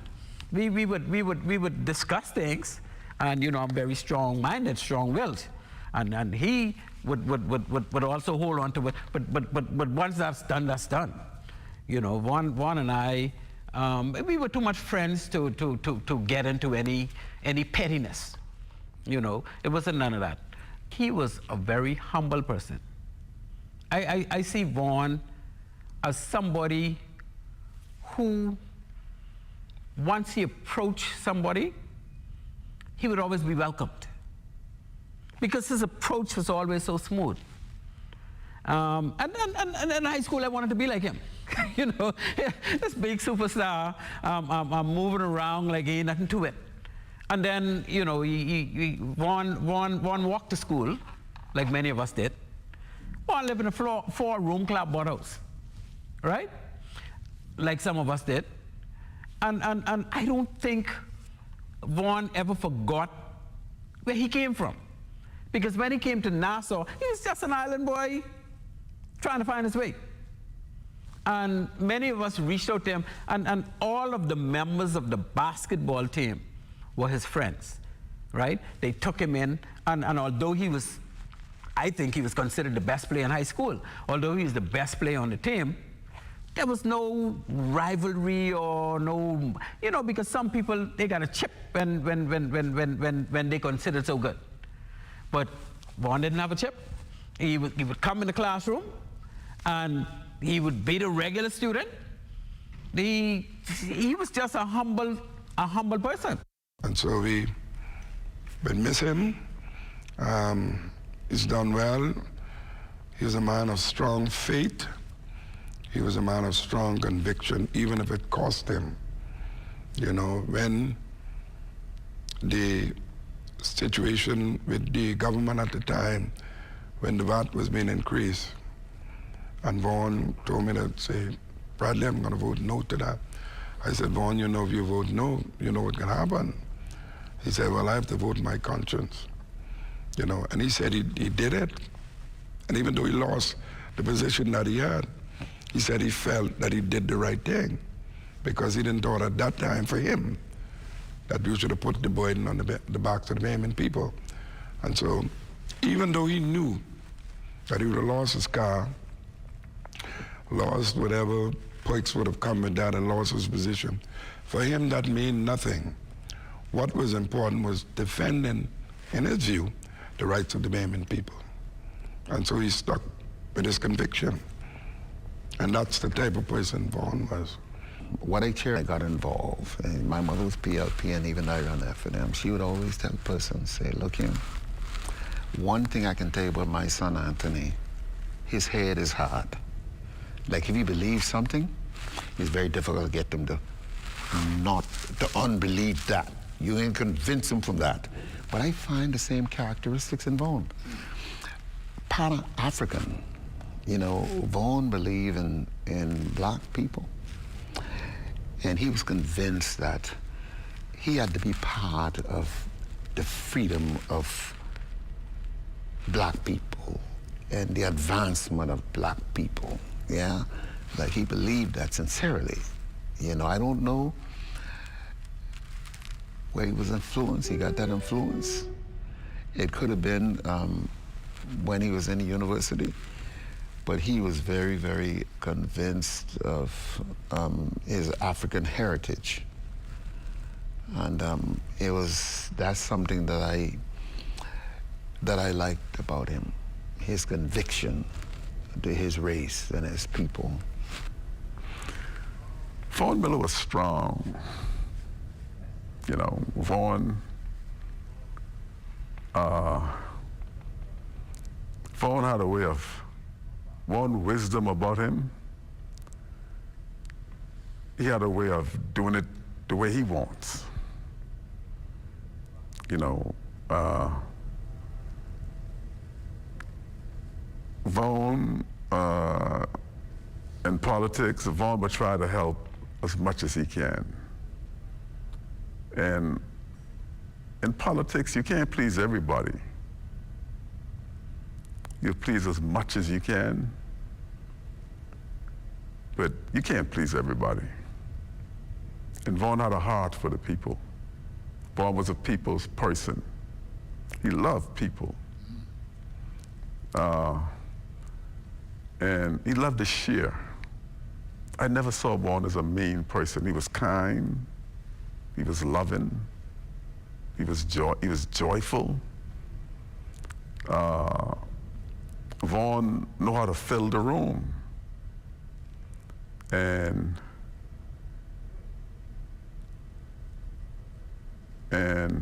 Vaughn will give you his heart. Vaughn Miller was more than a brother to me. Vaughn was my best friend. I will always be proud of the strength and love Vaughn showed me. Although you're gone, the joy you brought into my life will never fade. I will carry your memories in my heart and live with the same joy you shared. You showed me many things, but you forgot to teach me one last thing: how to let you go. You have always proved that you are a hero. Your legacy will live forever. You were an inspiration to all. Your journey here has ended, but your love will carry on forever. You left without warning, but your memories will never leave my heart. I will miss you every day, but I am grateful for every moment we share. I was not ready to say goodbye, but I know you are at peace, resting in the bosom of our Lord and Savior Jesus Christ. And that brings me comfort. Vaughn, I miss your laughs, your teasing, your unexpected wisdom. And I miss the way your presence felt. I miss the way your presence filled the room. I still hear your laugh in my dreams. It reminds me that love never dies. Life without you feels empty. Your thoughts, you taught me what loyalty and love meant. Your absence has left a permanent space in my life. The pain of losing you never fades. Farewell, my brother, until we meet again.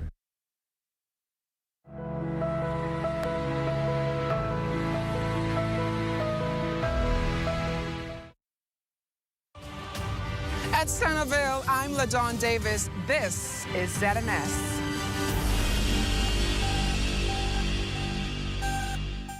I know diet food usually tastes bad, but this stuff tastes like musty socks. The woman on the package was thin, so just eat it.